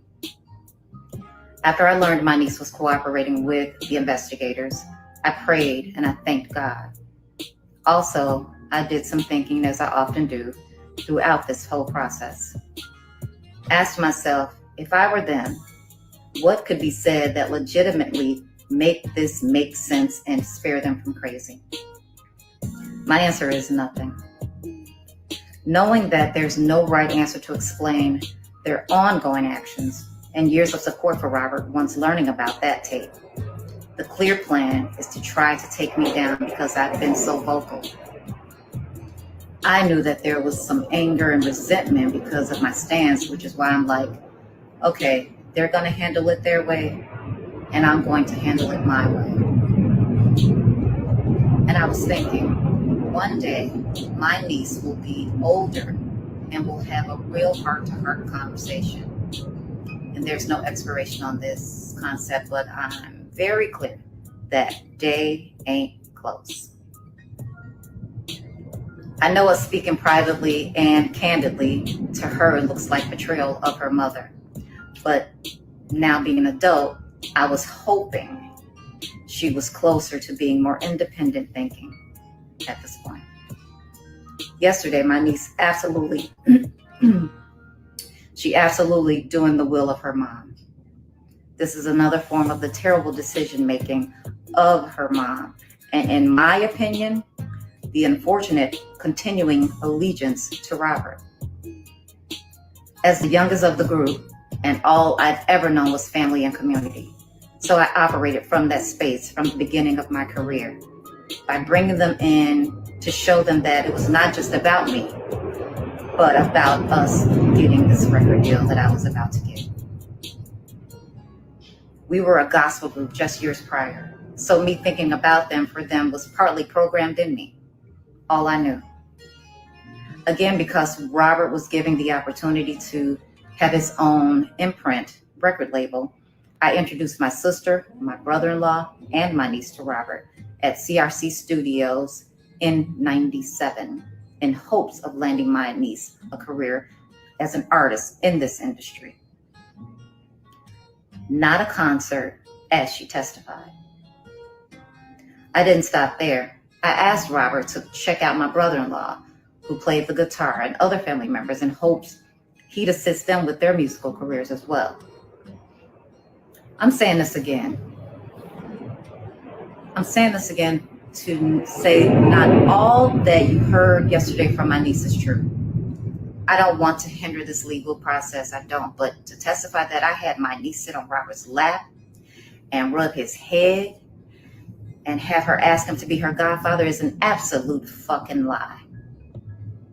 You all cannot imagine the hurt that comes from pain caused by the people that you live and are willing to die for. Another lie. Robert and I were never in a romantic relationship. Never. To show you sabotage is a highly priority within them. If Robert and I were in a romantic relationship, you and your mom was cool allowing you to start a relationship with him? Again, no right answers for their actions. This journey of mine, I started with the greatest of intentions, and all I've gotten from it is hell. This is not how we were raised, and it has fucked up family names, relationships, and death, allegedly. Enough is enough. I've endured being not believed before, so my niece's false statements don't bother me as much as her mindset and willingness to tell the lies.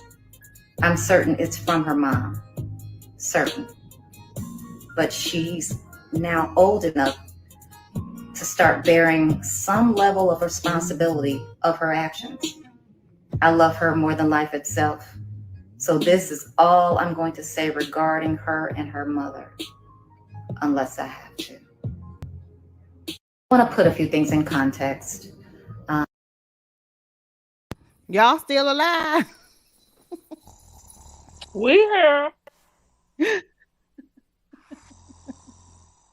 I might go Sparkle. Oh God. Because she put me dead to sleep. You heard me, ma'am? Dead to sleep.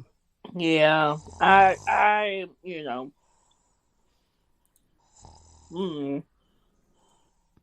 Now, I understand that she was talking about that she believes that the mom had something to do with this, which they had something to do with the mom and the dad before. Because remember, we told you from the beginning that the dad used to play guitar on the on Robert's songs. Okay, so for them to no, to keep it all hush hush, he kept the credits. He still got money from playing on there, and they also paid the parents off so that they wouldn't have anything to say about that as well. Now that part I get that part, and I also believe that this whole situation with the parents trying to keep Sparkle hush hush about the whole thing and trying to tell them what was really going on. I believe that as well. That is just the gist of what I got for it, because everything else to me, and being honestly, everything else to me that she was saying was just some mumble stuff and put me dead to fucking sleep. Flat out. The fuck is going Yeah, on? it wasn't given. I mean, I do wonder, if she was messing around with Robert, why would she was messing around with Robert. Why would she bring her niece there to start messing around with him? But Exactly. So this is why so many people are still continuously say the fact that they do not believe that these people didn't know that he was messing around with underage girls and that it was allegedly these adults who were bringing the girls to Robert. Hence, the wife, Andrea Kelly, as well. This is what they were saying, that Andrea Kelly was bringing kids around to him as well. Okay.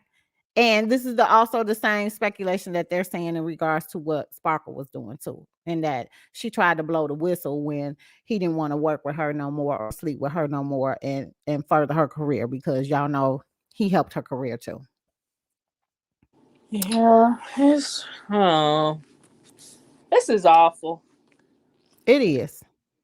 It's a whole mess. And let's also get into the fact that no matter what people want to say in regards to Robert and whatever his future holds for him as far as these trials and everything else, because we pretty much know he's going to be locked up for life. He's not getting out, because we're not saying that we don't believe that this stuff was happening, because damn it, I do believe. And Trouble T, don't go nowhere, because we about to carry on over to the next one. Boo, you over there. She like I we're gonna carry on to the next one, because I know she put y'all to sleep. I know she put y'all to sleep, y'all. But I didn't want people to sit up here and think that we was gonna put words in her mouth. Y'all heard it straight from the horse's mouth. Nobody knew what the fuck she was talking about. We Yeah. was all over here looking like, crickets and stuff in the background, trying to figure out what the hell this ass, what Sparkle's ass was trying to say. Why is you making comments? Yeah, that's true. It's just crazy. Yeah, why? Like, so I mean, I guess she's defending herself because they did come out and say, I guess they mentioned her when she was testifying. but the reason why they mentioned her is because she was that she contacted them. Who? Sparkle? Yeah, Sparkle is the one who was trying to ring non-arm about her. That was her cousin. Remember in the documents, and even in the docu-series about, the docu-series of Robert Kelly's docu-series, she even said that she was contacting them to let them know that the girl in the video was her niece.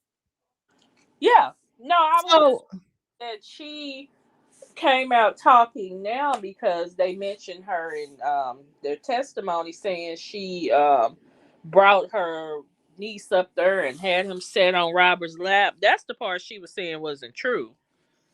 oh, okay. She Okay. was I Gotcha. said she came out to try to defend herself because she know About it was that. gonna come out.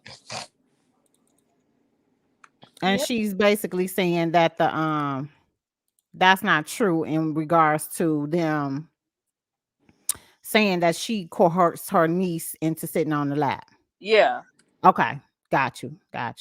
Do you believe her on that, or do you believe that what the word on the Kirby is, that everybody has been bringing kids to Robert, including the people that he was sleeping with?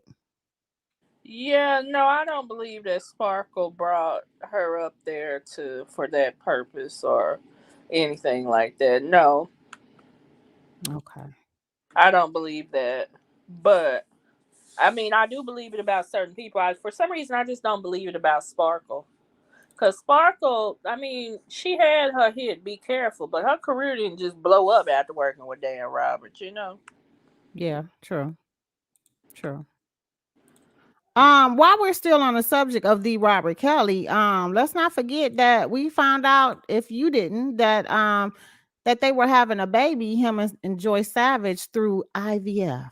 Baby on board.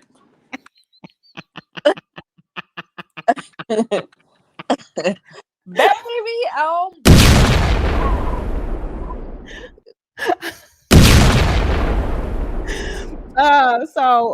she's trying to dispute anything of her having sexual encounters with him while he was incarcerated. Y'all not finna get her ass locked up for conjugal visit.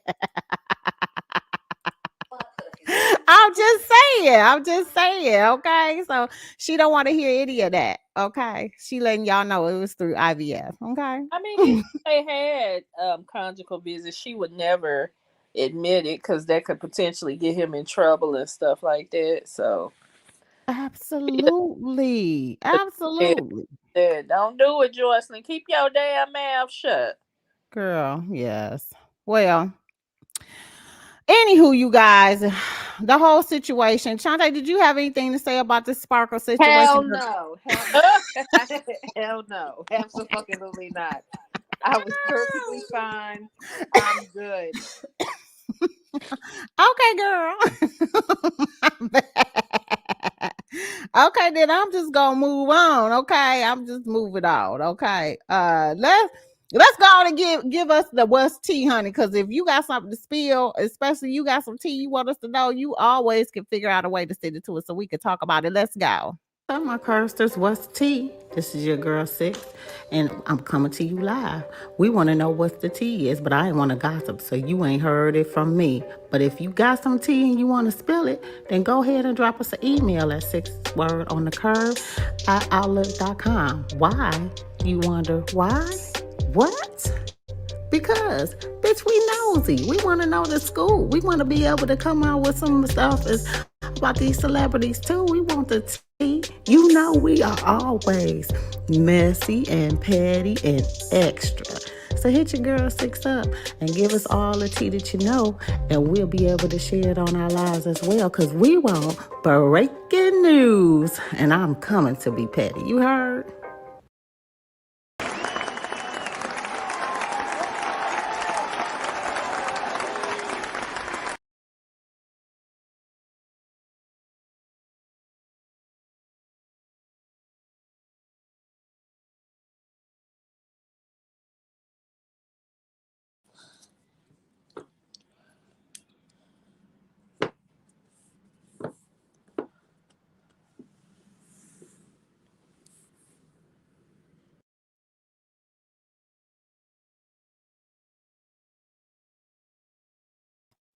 What she said, she was listening to the background music. Yes, absolutely. Listen to that background music. Okay. All right, let's get into this next thing, because they said that Kanye West wants his items to be in the Gap in garbage bags, and he wants the illustration to look just as such. Okay, so let's take a look at what he wants. Y'all, why do he keep doing this to us? You want his clothes? I mean, well, his clothes do look like hot ass garbage that y'all be paying $500, $700, $1,000 for some cut up ass jogging pants and sweatshirts and shit. Like, literally, I can see why it would be in a garbage bag. Do anybody else see why it would be in a garbage bag? I want to know. I did. Can you hear me? Yeah, I hear you. Oh, okay. Because I was somebody was saying, did I get booted? So I was just making sure that the mic was on. I see why his shit is in garbage bags. Cause why y'all paying for all this money for some shit you can go to what's that place where you can get some cheap ass clothes from and just cut them up yourself? Tell me, why do we need to have his stuff displayed in a nice, elegant manner when it's just some bullshit on the stick.com anyway? I'm just asking. That's just my personal opinion. Oh, so you saying it belongs where it is? Cold blooded.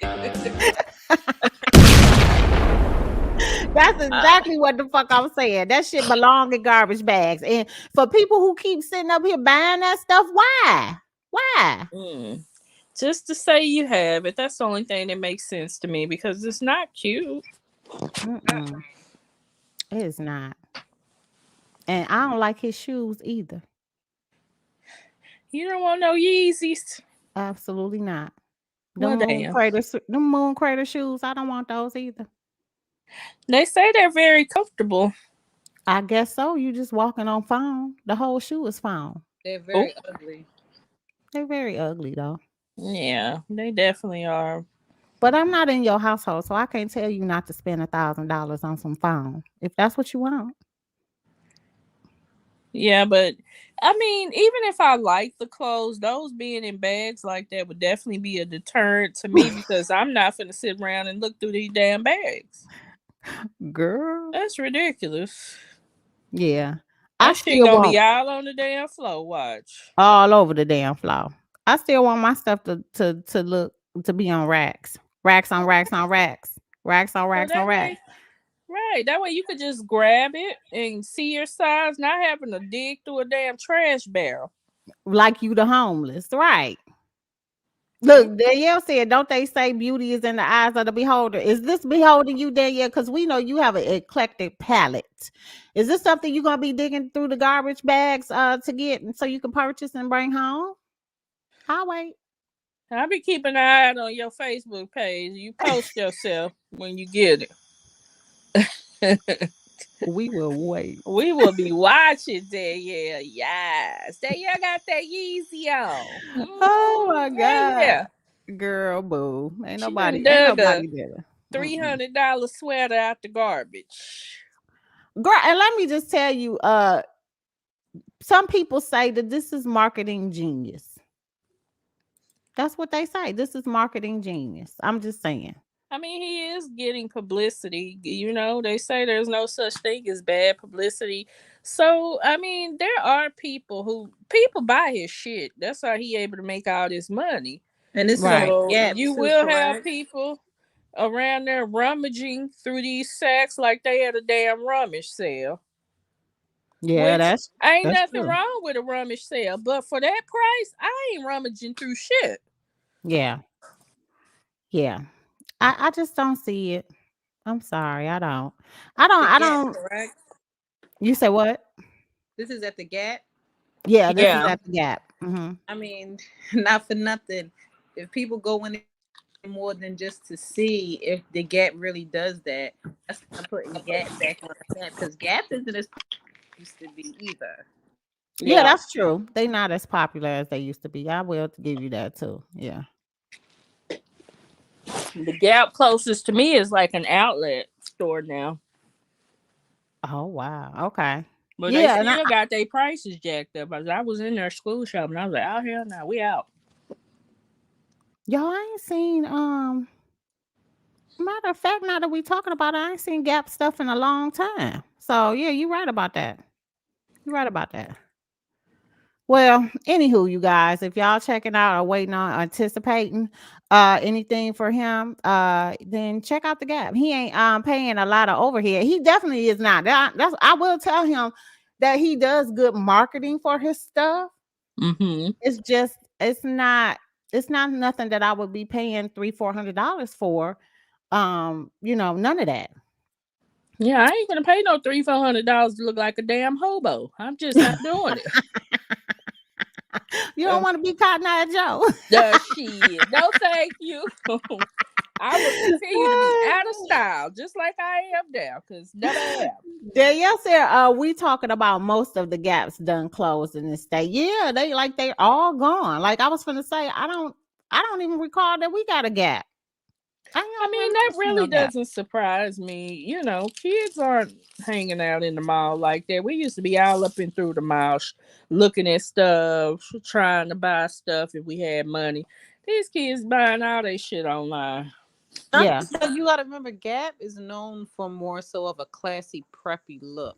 Right. There's Yeah, nobody definitely. that's promoting a classy, preppy look. Can't think of anybody who's doing that. Yeah, the IG girls ain't wearing Gap, you know. Well, Shit. what's the new stuff that they are on? What's that site that Cardi That B fast always be? fashion, Shein, Fashion Shein, Nova. yeah, Fashion Yeah, Nova. people are The into Gap. Fashion Nova, fast shit. fashion. Yeah. And also because that fast fashion is reasonably priced now because But that fast fashion is cheap as hell. Okay, when right. you go on Shein's app, I've done it. Ain't no shame in my game. Mama 7. Okay, my Mhm. kids, by the time, because they always have coupon, they always do free shipping. I tell one of the kids to put $200 worth of clothes, one of them in the cart. Time I apply the coupon, and shit is buku fucking clothes, and it's cute. It is cute. You're breaking up a little bit too, There it Shantae. is. Huh? I say, yeah, it is cute, but you're breaking up a little bit too. So we're hearing bits and pieces what you said. For the most Oh, part, my you bad. guys, she was saying that Shein do be having some fairly cheap clothes. You can get it free shipping as well, and they have coupons. So something that's $200 with their coupon, you're getting it for like one something. You know what I'm saying? So you save bucks. And not to mention, you guys, like we just coming off, well, I ain't gonna say we coming off of the backs of COVID, but I mean COVID made us realize that utilizing free shipping and shipping stuff directly to your front door is the best way to go. You don't have to go to the mall anymore to try on stuff and go through 500 stores to get something, and you only walking out of there with one damn thing when you could order whatever you see you like, try it on in the comfort of your home, and then peace out. You know what I'm saying? You don't like it, send it back. You know, free shipping to you, free shipping to send it back. So I'm all for that as well. And Fashion Nova jeans are the bomb diggity, FYI. If y'all didn't know, you know. All right. Shantae, let me see if you sounded crystal clear. Just say something on the mic so we can make sure it's good. Something on the mic. Something on the mic, babe. Yes, yes. Who is that? Danielle said for the first time I bought one item off of Fashion Nova. It didn't fit right. So I gave it to my daughter. Maybe it's not for me. Oh, yeah, Danielle. But you know, you have to find like jeans and stuff like that. Those to me, anything with stretch in it. Anything that got compliments, some I was stretch. getting ready to say something petty, but go ahead. Oh, well, you can do that too, because we would like to hear. Nope. Nah, it's all good. Y'all got it. I ain't even going to do it. Because I think it's funny that somebody ordered one thing from Fashion Nova. One. Well, you know how some people, you know, who have a higher palette of stuff that they think that might not be to their standards, they only want to do one and see what it's like. And then they're going to omit the rest. They're not going to buy anything else. Watch. She's not going to buy anything else off of Fashion Nova because she made one purchase and it was just not for her. Maybe this is not the site for me. That's right. that's That's for those people that have what they call them clothing capsules, where they just rather spend good money on quality pieces.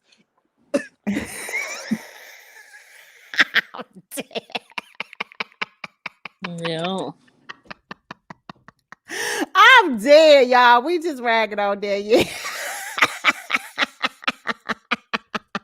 Poor Danielle. We know you are on the top of the bougie list. You know what I'm saying? Like sometimes, you know, it's just, you know, hard when you have to, you know, go down to regular schmegular, you know, websites. You know what I'm saying? It's just hard. It's hard for that to happen. We understand. Okay.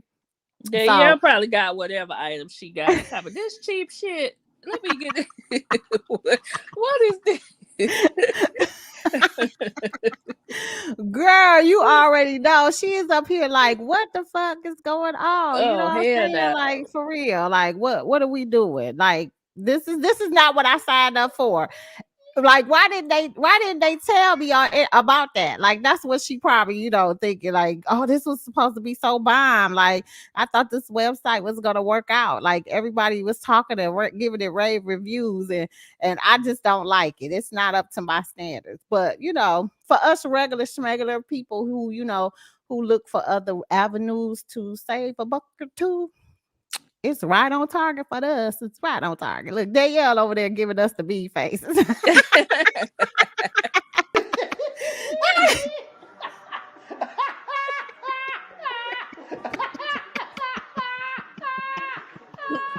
is so petty. I'm like, what the world is this lady? Wait a minute. What is that? Oh my God. God. Thank you. Okay. Speaking of good marketing, let's get into this next one, you guys, because I don't know if everybody knows. So remember the guy that was around that went to the McDonald's and he had monkeypox? Okay, so they're saying that allegedly this was just a good marketing strategy for him because he was playing his music in the background. And like that was in, so he was like advertising. Okay. He a I don't Jussie know. Smollett. He a Jussie motherfucking Smollett. Let me tell you, I don't believe it. That video a million times, and guess what? I ain't never hear no motherfucking No music. No, not at all. I was focused on the fucking monkeypox. Fuck that music. He's lying. And then that's a horrible marketing strategy because why would you want your music associated with the monkeypox? Even your music make me itch. No, thank you.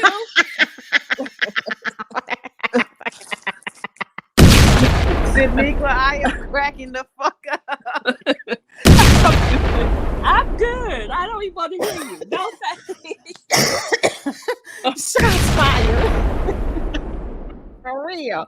Why? I don't get it. Well, now he said his life is in danger. Y'all over here scared the fuck out of him. He don't appreciate this bullshit. Take a listen. I made the best decision for myself. I wanted McDonald's. I wanted to go outside. I did that. I'm fine. I'm okay with it. No remorse. I got invited out to the club tonight, but people making all these outlandish threats. I feel like I can't even go out. That shit really not cool at all. Do you hear the music in the background on here? I was hearing the music. He want to go outside. He need to go sit on the porch. I made the best decision for myself. He better DoorDash, Uber Eats, Postmates, Grubhub, Instacart that shit. The fuck? Right? And what friend, this ain't his real friend, but I need to know what friend invited him out and to where? To the cemetery to bury his dumb ass? Like what? Nobody wants him to be invited out to anywhere. You got monkeypox, sir.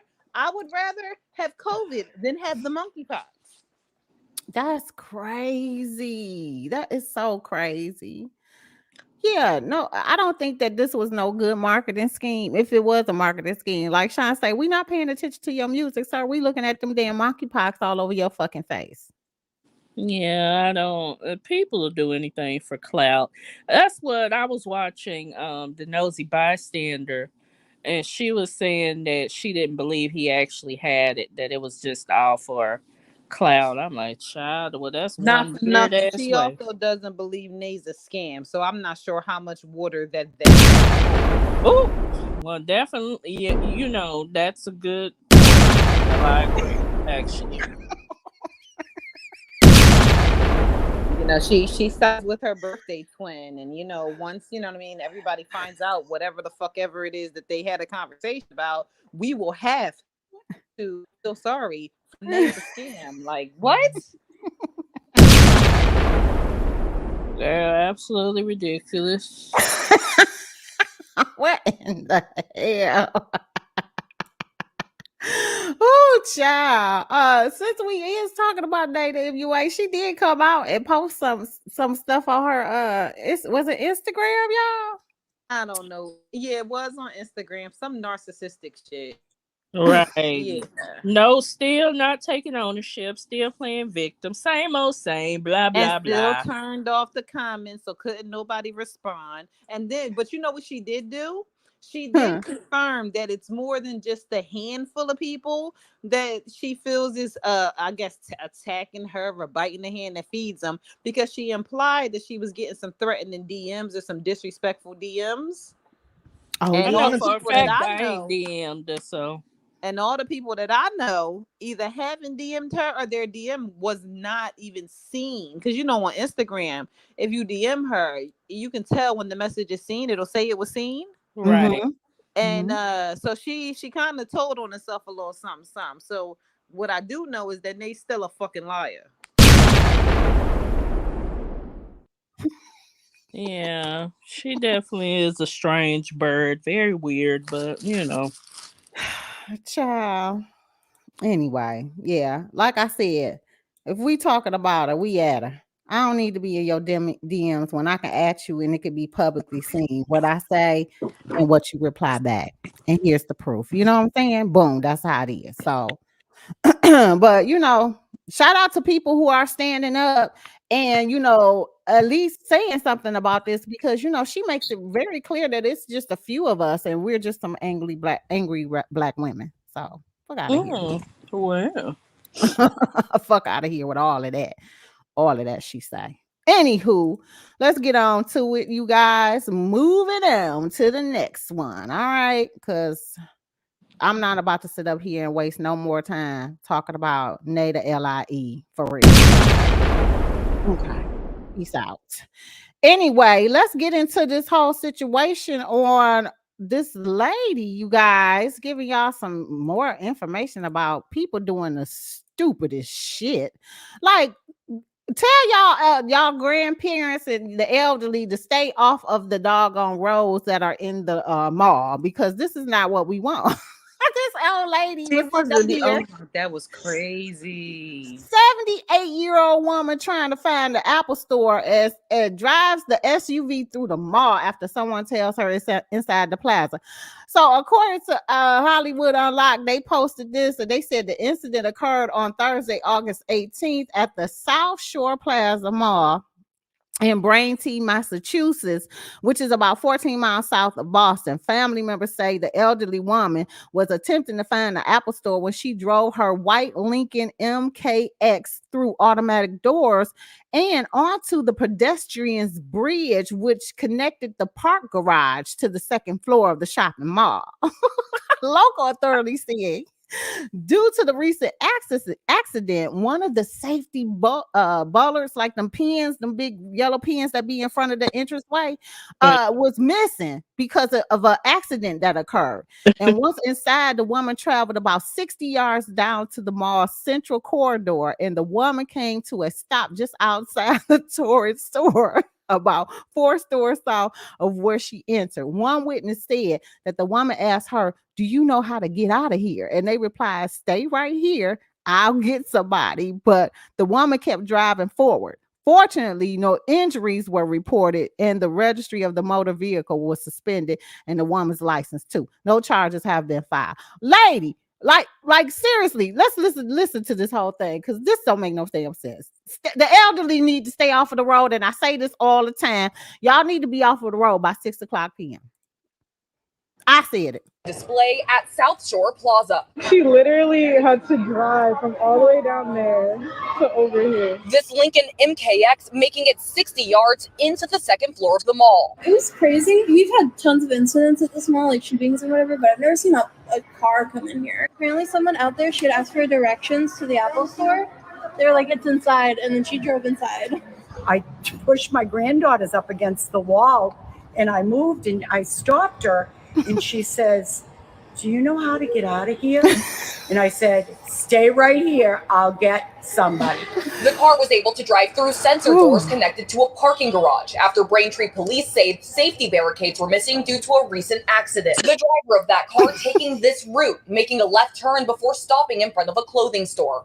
Several witnesses say the driver was an elderly woman. She obviously was having an issue, whether it be heat, age, whatever. Police say they did transport the driver to the hospital for observations and are requesting their license be suspended. I'm just happy no one was hurt. Thankfully, everyone cleared out of her way. Girl, that's I'm gonna walk through that damn mile. Missing barricades have already been rescheduled to be replaced. Listen, I'm not sure that the barricades would have helped because she navigated. I mean, think about the inside of a mall and those walking corridors. There's literally just enough room for a car. And she navigated that motherfucker oh so smoothly. Like, what the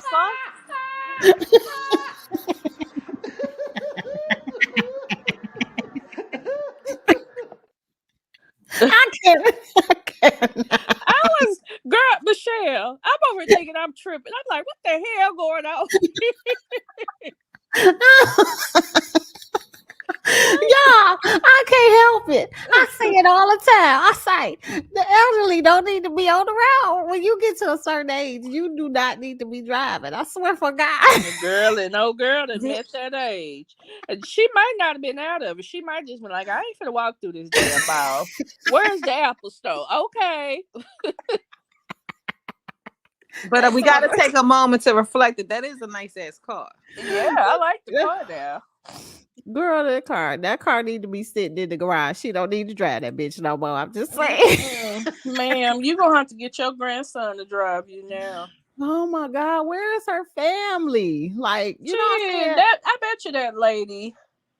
I mean, it's happened years ago when I first learned how to drive. You know, you get the brake and the gas mixed up, and you know.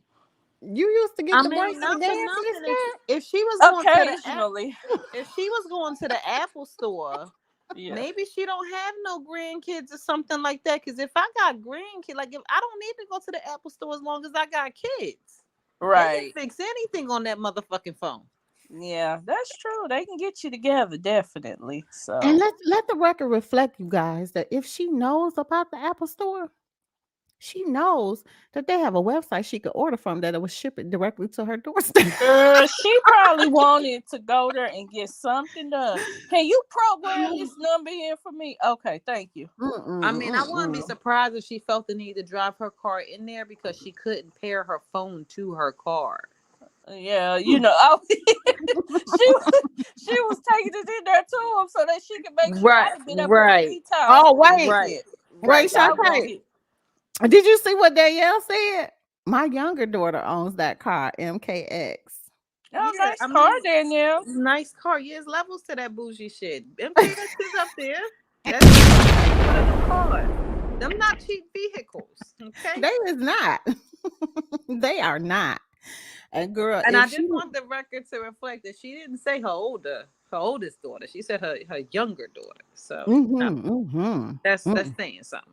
Yeah, that's saying a lot. Danielle, I just want the record to reflect before your next response. You always set yourself up.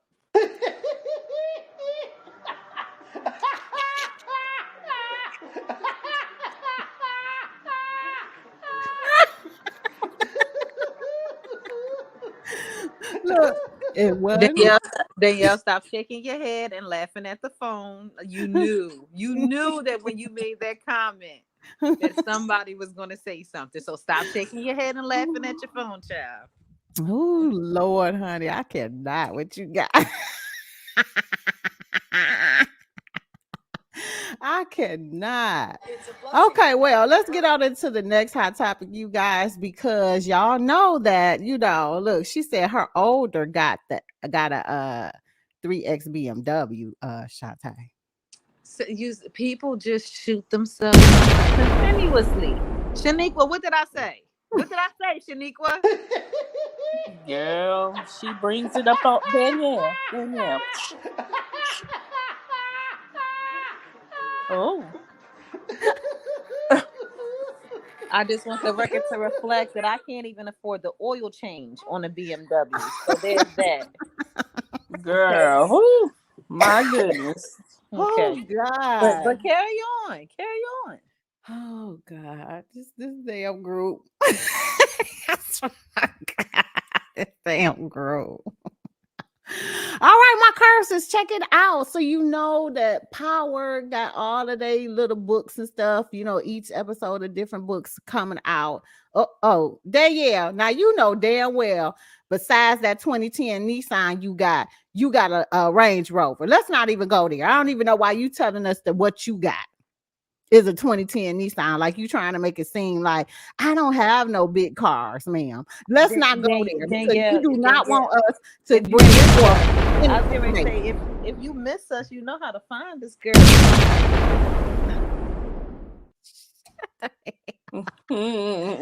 Sit down there. A whole mess. A whole mess. Lord. Let's not even get into it. Well, Anywho, before Danielle say something else, and she gonna be shooting herself in her foot. Y'all know that they break it out a bunch of different power books, and we were anticipating the Lorenz Tate power book spinoff. Well, that's not happening any longer, according to the Jasmine brand. They said the spinoff is no longer happening. The Power universe has been winning fans over since the original series debuted in 2014. Since then, there has been a number of successful spinoffs, except for Tommy's, who we was anticipating to be really, really good, but it was not. I said it. I said it. Wow. Okay. So they said Ghost, which was centered around Tariq St. Patrick, Michael Rainey Jr. in the aftermath of his father's death. The Power Book 3, Raising Kanan, which is good and just started back. You guys. Okay. So I can't wait to get back into that. And then the series that is set in the 90s and follows the teen years of Kanan Stark, Micaiah Curtis. The character Curtis 50 Cent Jackson made infamous on the original Power. But they said they're not doing no spinoff of Lorenz Tate. Good. Why? Why you say good? Girl, they doing too many. Everybody don't need their own damn story. Tate can stay right on Ghost. He over there doing his crooked shit. Keep on. You don't need your whole own show for that bullshit you be around there doing. Yeah. No, I never thought he needed his own spinoff. They doing too. Every main character on that show does not need a spinoff. Tommy got a spinoff. Tariq got a spinoff. Kanan got a spinoff. Who the hell else they gonna give a spinoff to? Next thing you know, they gonna be trying to do. If it means that I can get a big check, they can give me a spinoff. Well, but did you see? Is 50 Cent working with stars anymore? Because I thought he said Raising Kanan wasn't his show. Oh, I didn't hear that. What did you hear that on? Girl, his page, I think. Let me go. Okay, yeah. See if you can pull that up. Because I haven't heard anything about that. I was like, what? I do remember the beef he was having with Stars and ultimately saying like it was done. So I do remember that vaguely. Interesting. I did not know. I'm not ready for them to stop making the Power Book stuff though. Because it's really good. I mean, the ones that we've seen thus far, minus, Tommy's, who I thought was gonna be the bomb diggity. It wasn't. But yeah. Yeah, Tommy definitely needs somebody to feed off of. Yeah. Yeah, that's crazy. Well, anywho, he must have deleted it, but he still has a post up here saying tonight check out Raising Kanan. I don't care if you watch it on a Fire Stick, because he don't give a shit about stars, is what he was saying. Netflix ain't got shit but foreign films on it. Oh, well, I mean, that is true. Not trying to be funny. That is true. They don't have a lot of variety of stuff to watch on Stars. Like if it wasn't for him coming out with Power, nobody would have been tuning into that. It would just been the same old stuff in the background, crickets. No, I think that's his show. I misunderstood the post. He had a picture of P Valley up here. I guess because it's on Stars too. So it had Raising Kanan, P Valley, and BMF. And he blurred out P Valley. He told me that's not my shit. That's why I blurred it out. So he was talking about P Valley. Oh, okay. Okay, gotcha. Well, big ups to our boy here, because I always like Lorenz Tate. They really say he's still gonna be on Power Book Ghost. That's where he needs to stay. Yeah, and that's where he should stay. He mixed up in some bullshit with Tariq. I want to see what's gonna happen. Yeah,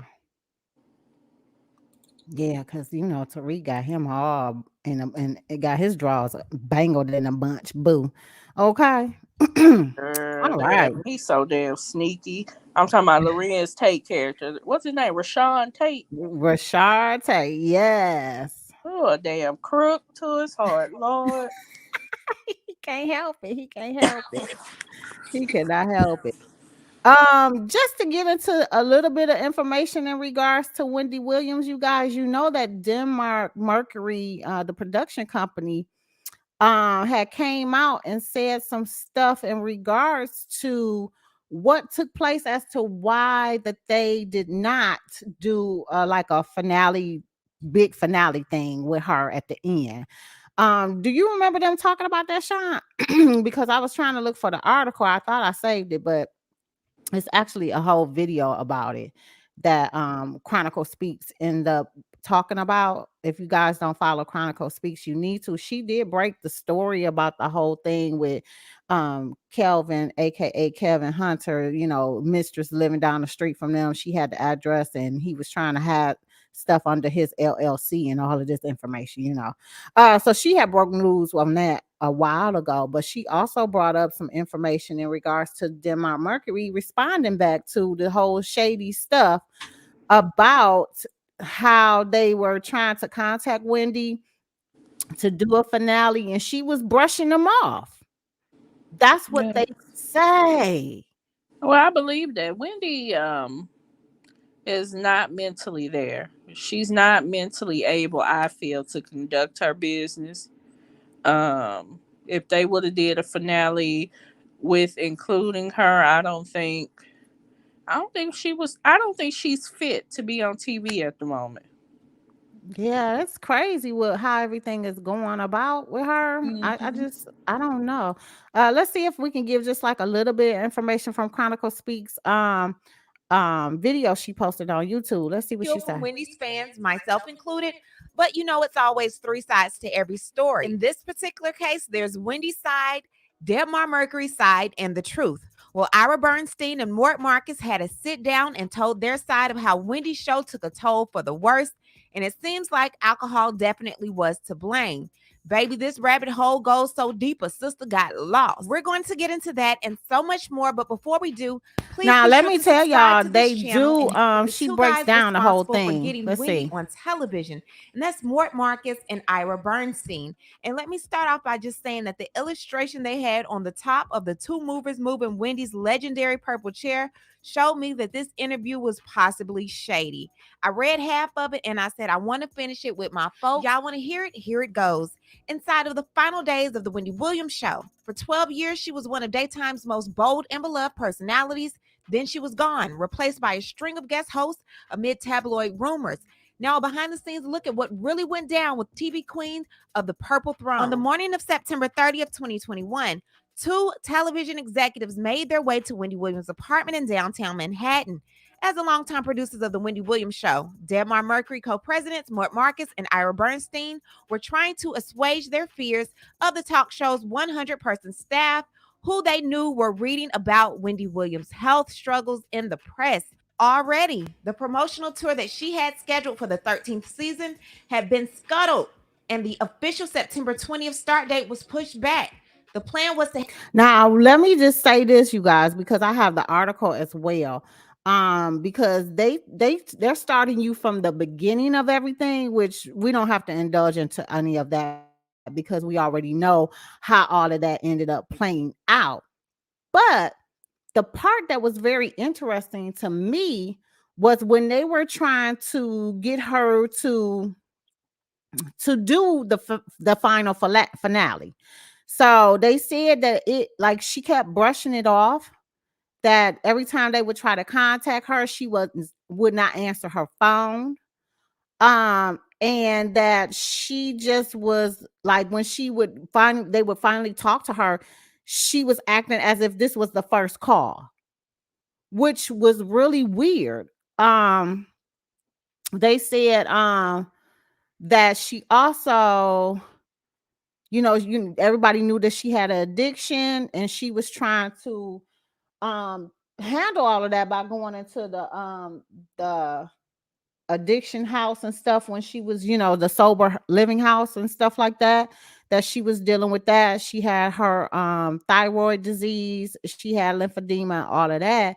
But when they were trying to, that was the whole reason as to why they were giving her time. But then time started passing by and she was not responding to coming back to doing the show or anything like that.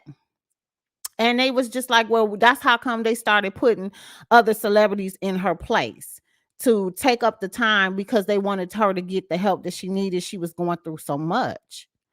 But then when it came down to her, like, look, we got to figure out something. If she's going to come back, she needs to come back now. If she's not, we need to figure out what we're going to do. And that's when the Sherry Shepherd show ended up coming up in the talks.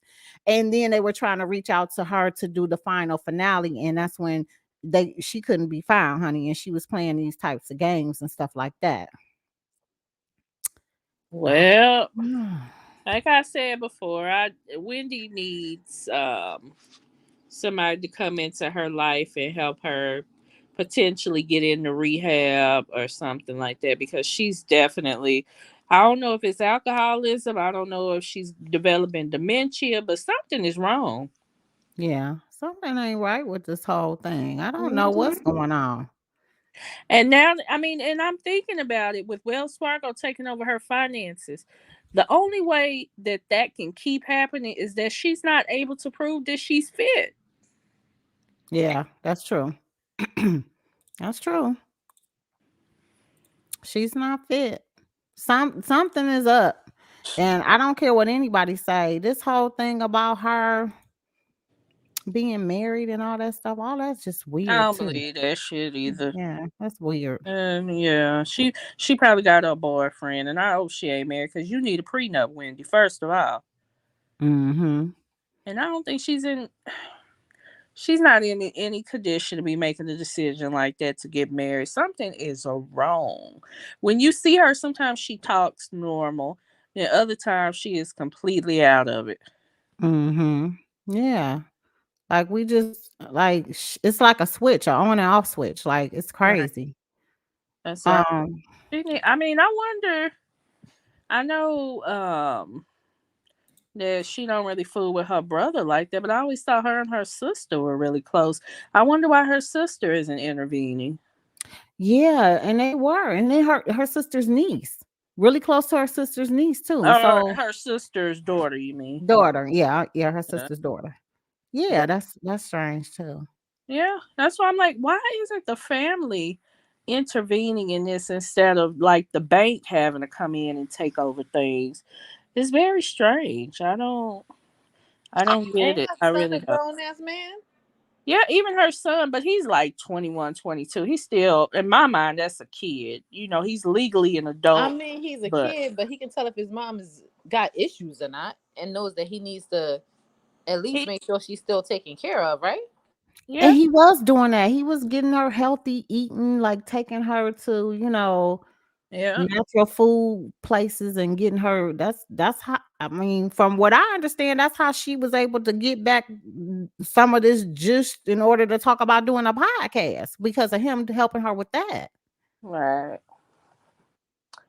I don't know. It's definitely something is going on. I don't know exactly what it is, but I definitely hope she gets help, because it's sad to see.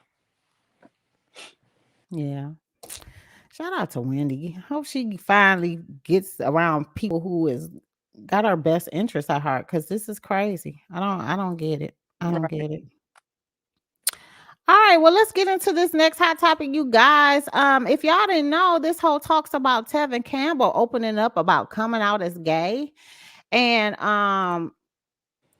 Rich, I don't know why everybody is You need so to do like the laughing sound effect with that shit. Like what? Right, because the only question is, who the hell didn't know Tevin Campbell was gay? Who didn't know that? yeah, who didn't know? Because he told you way back in the day he was ready.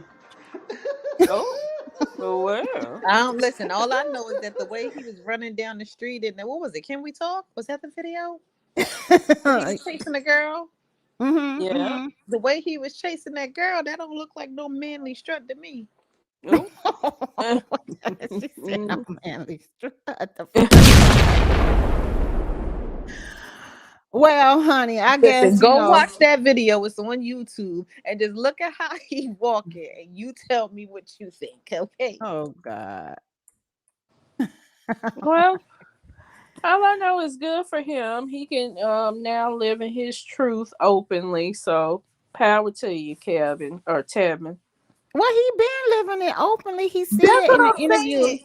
That's yeah, how I that he feel. It's like Debrat, right? Like Debrat never said it, but we never needed her to say it. We just knew, and nobody gives a damn.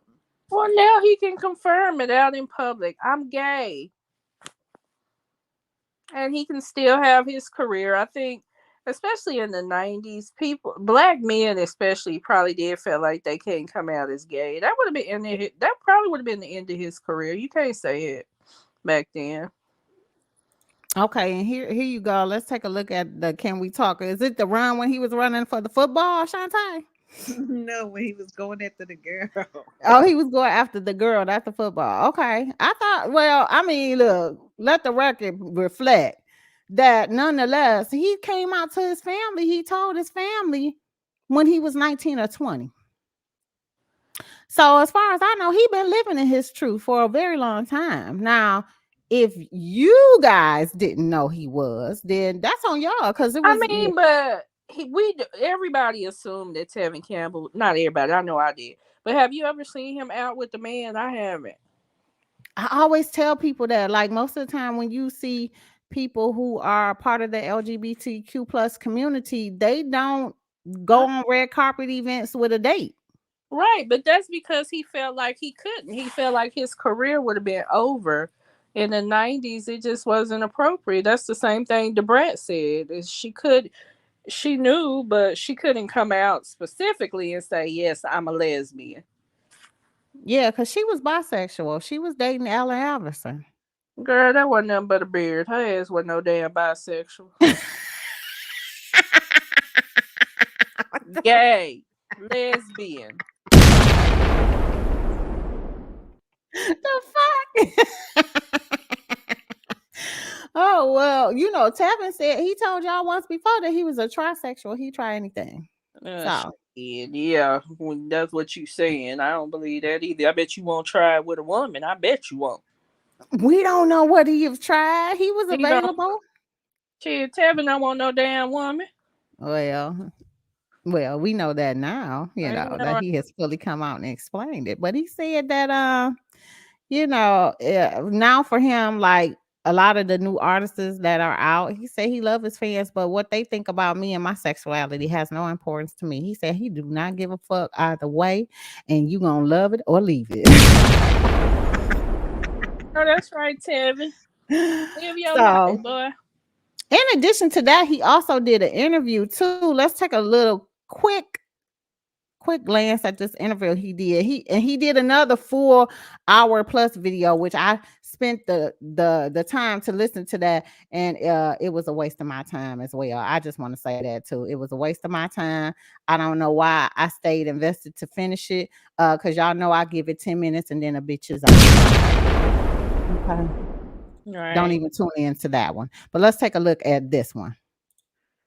Time back then than we're in now, and I mean the R&B industry was so different, and I mean it's still a very heteronormative space. So how did that affect you? I know you were so young then, but as you got older in the industry, when you entered your teens, entered your 20s, how was that space for you? And when you were trying to just understand yourself, understand your own life, your loves, your sexuality, all of that? Well, I didn't start understanding those things until I got away from the business. Until I left the business. Like I said, it was work. I didn't have time to process any of that. I knew my sexuality. But I didn't think of the representation that I didn't see in the business. I didn't think about those things. Yeah. When I came out to my family and my friends when I was about 19 or 20, that was it for me. And then I went on this road of discovering myself. I didn't know who I was. I didn't know how to do anything but go to the studio and sing. Like, who is this guy? Who are you? It was a very different time back So then than we're in basically now. he was just saying how he wasn't just out and about living his life. It was just all about the studio for him. Like he had to figure out who Tevin Campbell was. Okay, and once he figured it out, then that's what it was. Okay. All right. Yeah. Good for him. Good for him. I still love him. I still love his music. You know what I'm saying? Like I said, like when people decide that they want to come out and tell who they actually are, then good for them, because I know that's a big burden lifted off your shoulder to be keeping this undercover for so long and then having to shield yourself from the public eye about this, that, and the third. So, that's what's up with Tevin. I appreciate that. So, with that being said, like, I think we're done for the rest of the day. If it's something else that I missed, did I miss something? Oh yeah, we did. Hold on, because this doggone Blueface and Chrisean shit is just really running amok. Okay, running amok over the whole social media. Now, Yeah, definitely. now she ends up getting a Chrisean rock chain and the cross and stuff that Blueface sent to her. And child, I got some additional tea. Oh, do you? Yeah, do tell. Girl, yes. Oh yeah, we do gotta talk about Quando Rondo. What you say? What you call him? Shit, Rondo Bondo is the name I came up with. I was like, somebody named Rondo Bondo, Girl, we do. We have to talk about that as well. But let me just say this. I'm gonna share this whole Chrisean stuff. And then we could talk about Rondo, Crondo, or whatever his name is. Child, I don't know what the hell his name is, but this is so Chrisean is supposedly, did I got the right one? Is it that? Okay. Yeah, okay. He's the youngest of 12. So in this article, they're saying, according to the Shade Room, that Chrisean Rock's older brother speaks out about her relationship with Blueface. He says that he loves her so much and wouldn't mind throwing away his freedom for her. This comes after multiple videos have surfaced of the couples involved in various altercations. So she do got family members that are trying to say something to her. So he says, Chrisean, I love you so much, and over here hurting about you. I don't say nothing wasn't going to. I don't say nothing wasn't going to until you introduce us in the person cause the shit he be doing on the internet to you. Come on, Chrisean. I grew up in and out of prison. I wouldn't mind throwing all my freedom away forever for you. You my baby sister. You our baby sister. Our father raised us to protect our sisters at all costs. You the youngest one. I know you love Blue. I just want to ask him, do he love you? I can't play about you no more, Chrisean. I'll see you soon. You not no clown. You my princess. You our princess, and I'm proud of you too. Shine. Well, that was heart touching. Yeah, I don't think her siblings from what I was reading, because I was digging through them comments. I think I read almost all of them. It was a lot too. I think that her siblings, so she's the youngest of 12. There's 12 of them, but her siblings are not on social media like that. So they're getting it and they're being sent clips from what I was reading. And this particular brother is in and out of jail fairly often. And he's not the one to play with, and he's the last one to really find out about the Blueface thing. Okay. So he supposedly was supposed to be meeting Blueface soon. So him and Chrisean have talked, and they're supposed to be meeting Blueface soon.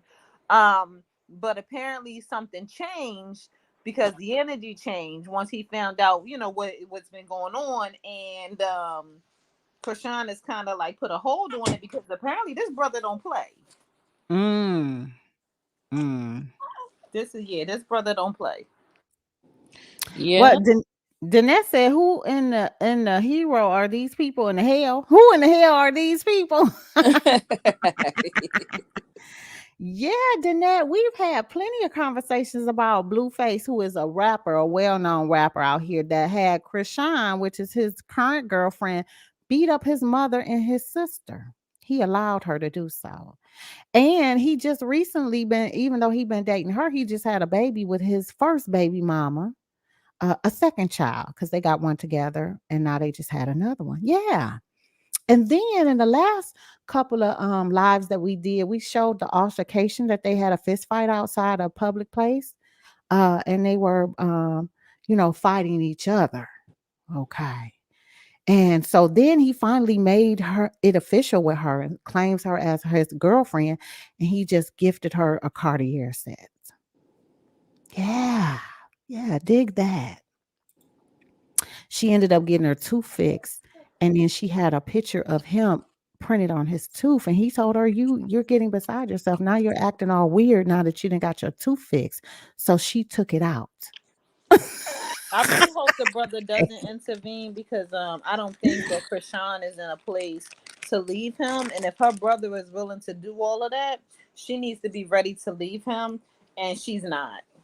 She's And not. it would be pointless for her brother to do that. Sorry, for her brother to do that, and she gonna go right back to his ass. Right. Yeah, that's just a complete waste of his time and energy to go there and whip Blueface ass or end up injuring him and winding up in jail for her to stay by his side. Because she Yeah. already said she's willing to die for Blueface at this point. So let her be. Yeah, she'll call you when she needs you, big brother. Right. I respect and appreciate what you're doing, but if she ain't ready to go, ain't no sense in you catching that charge. Facts. Wow. I still just think that's super freaking crazy, though. That's crazy as hell. Okay. So let's get into the Rondo situation here, you guys, and then we're gonna close it out for the day. But apparently, according to TMZ, they indicated that there was a shootout, a hail of bullets went down at a place where Quando Rondo is now. Let me just first tell you, I don't know who he is. They say he a rapper. Okay. Yeah, he is a rapper. They shot up the vehicle. His homeboy got hit. He didn't get hit, but here's the thing. Hmm. So he has ties. I think him and the young man that's accused of killing King Von is his boy. What? Say that one more time. Okay, so you remember who King Von is, right? He's the one from, I think he's from Illinois. He the rapper from Illinois that got killed, I want to say last year outside of a club in Atlanta. Oh yeah, yeah. Mhm. Okay, I remember. Yeah. Okay, so the person that is accused of killing him is homeboys with Quando Rondo. So the one that got shot that was with Quando Rondo Was is the part of one the that he's part of the entourage. Word is he wasn't the target. Quando Rondo was, and they saying it may have something to do with, I don't know if it's a tie with King Von or whatever, but yeah. Oh wow. Oh, wow. I do know they had a lot of going back and forth between Quando Rondo and King Von's people. These people are serious. This is awful. Just out Yeah, here it's not killing no each joke. other. For what reason? I have no clue. And then remember King Von, even though rest his soul, shortly after he was murdered, they had some evidence tying him to a couple other murders that had Right. happened. Definitely. I remember hearing about it. So it's like, God damn, like, I need y'all to put the guns down. Y'all need to relax, go eat some oatmeal, make some cookies with your grandma, something. Right. Because y'all out here, y'all doing good with this rap stuff, making money. Y'all are able to get out, but y'all choosing to stay in. Yeah, that's crazy. Well, let's take a listen to what TMZ posted and see what they ended up saying about this whole thing. Beverly and Los Angeles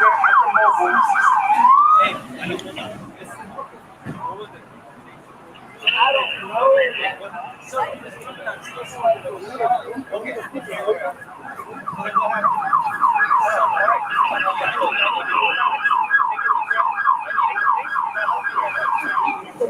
Hey, what was that?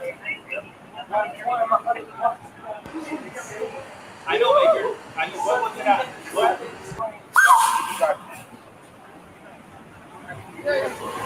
Might want to put a trigger on.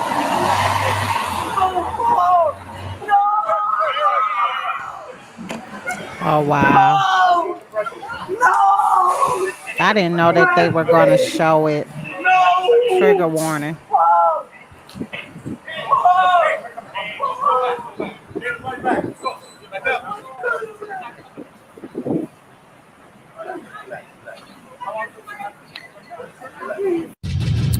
That's so sad. I thought they were going to be talking about it. I didn't know that they was going to show the actual footage of the Yeah, I didn't know they. situation. Yeah, I didn't know they were going to show the scene with the cop doing CPR on him either. Because I do know that he didn't die at the scene. They said he wound up passing at the hospital. Eesh, awful. Just awful. Crazy. Wow. I really wish that they would stop all this like unnecessary everything. Like, what if Quanda Rondo had a kid in the car? You know what I mean? Like Mhm. this whole thing is like crazy. And I'm trying to figure out like, did they know Quando Rondo was in town? Because Quando Rondo's from Atlanta, if I'm not mistaken. Yeah, see, I don't know. I don't think he's from, because ain't they in LA or something? Yeah, they were in LA. Let's see. Because I'm almost certain Quando Rondo is from the South.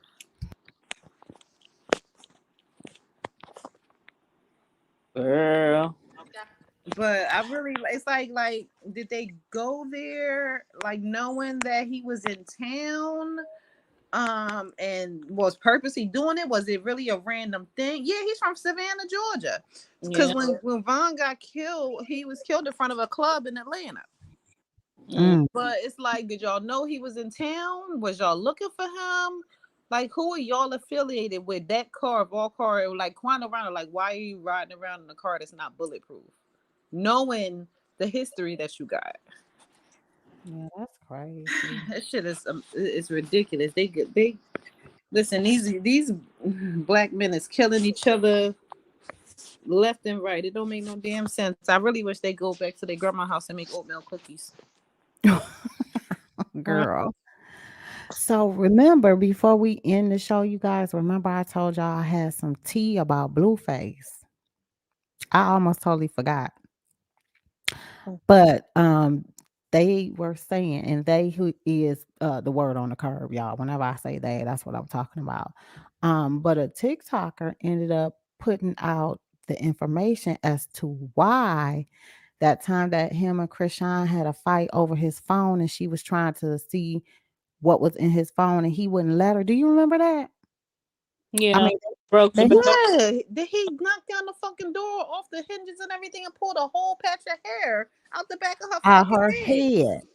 Well, let me just show you what the TikToker said was the reason as to why this happened. Here we go. You ready? I'm going to show you guys. Here, let me make sure the volume up. Okay, here we go. Phone, he snatches her hair out of her scalp and busts the door down. What you think in that phone? A nigga. You heard her. What do you think was on that phone? Go check out our video.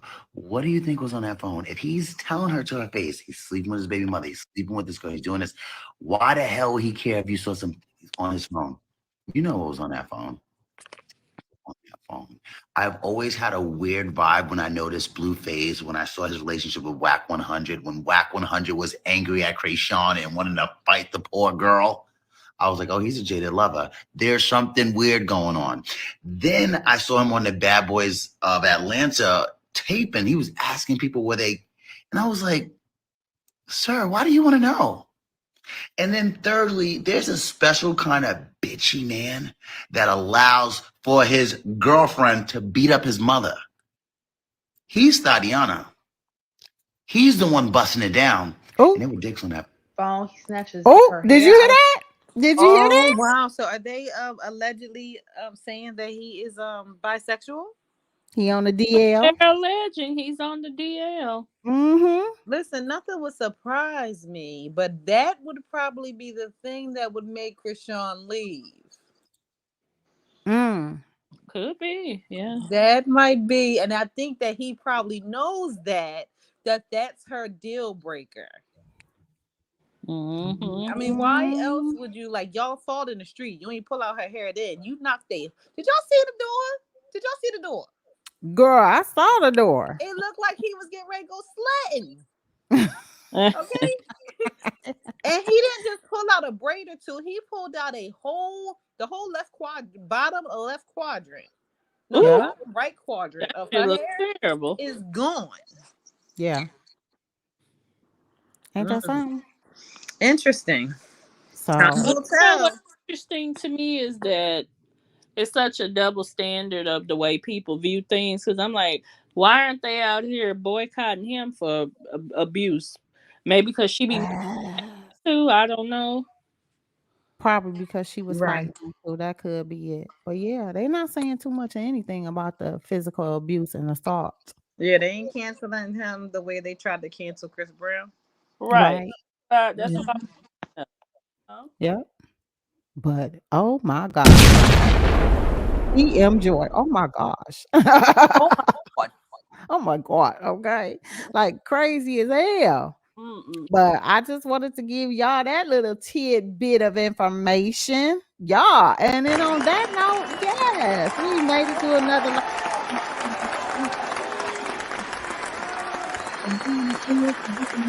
convo and some hot topics, baby. Okay. And I want to thank everybody for joining us tonight.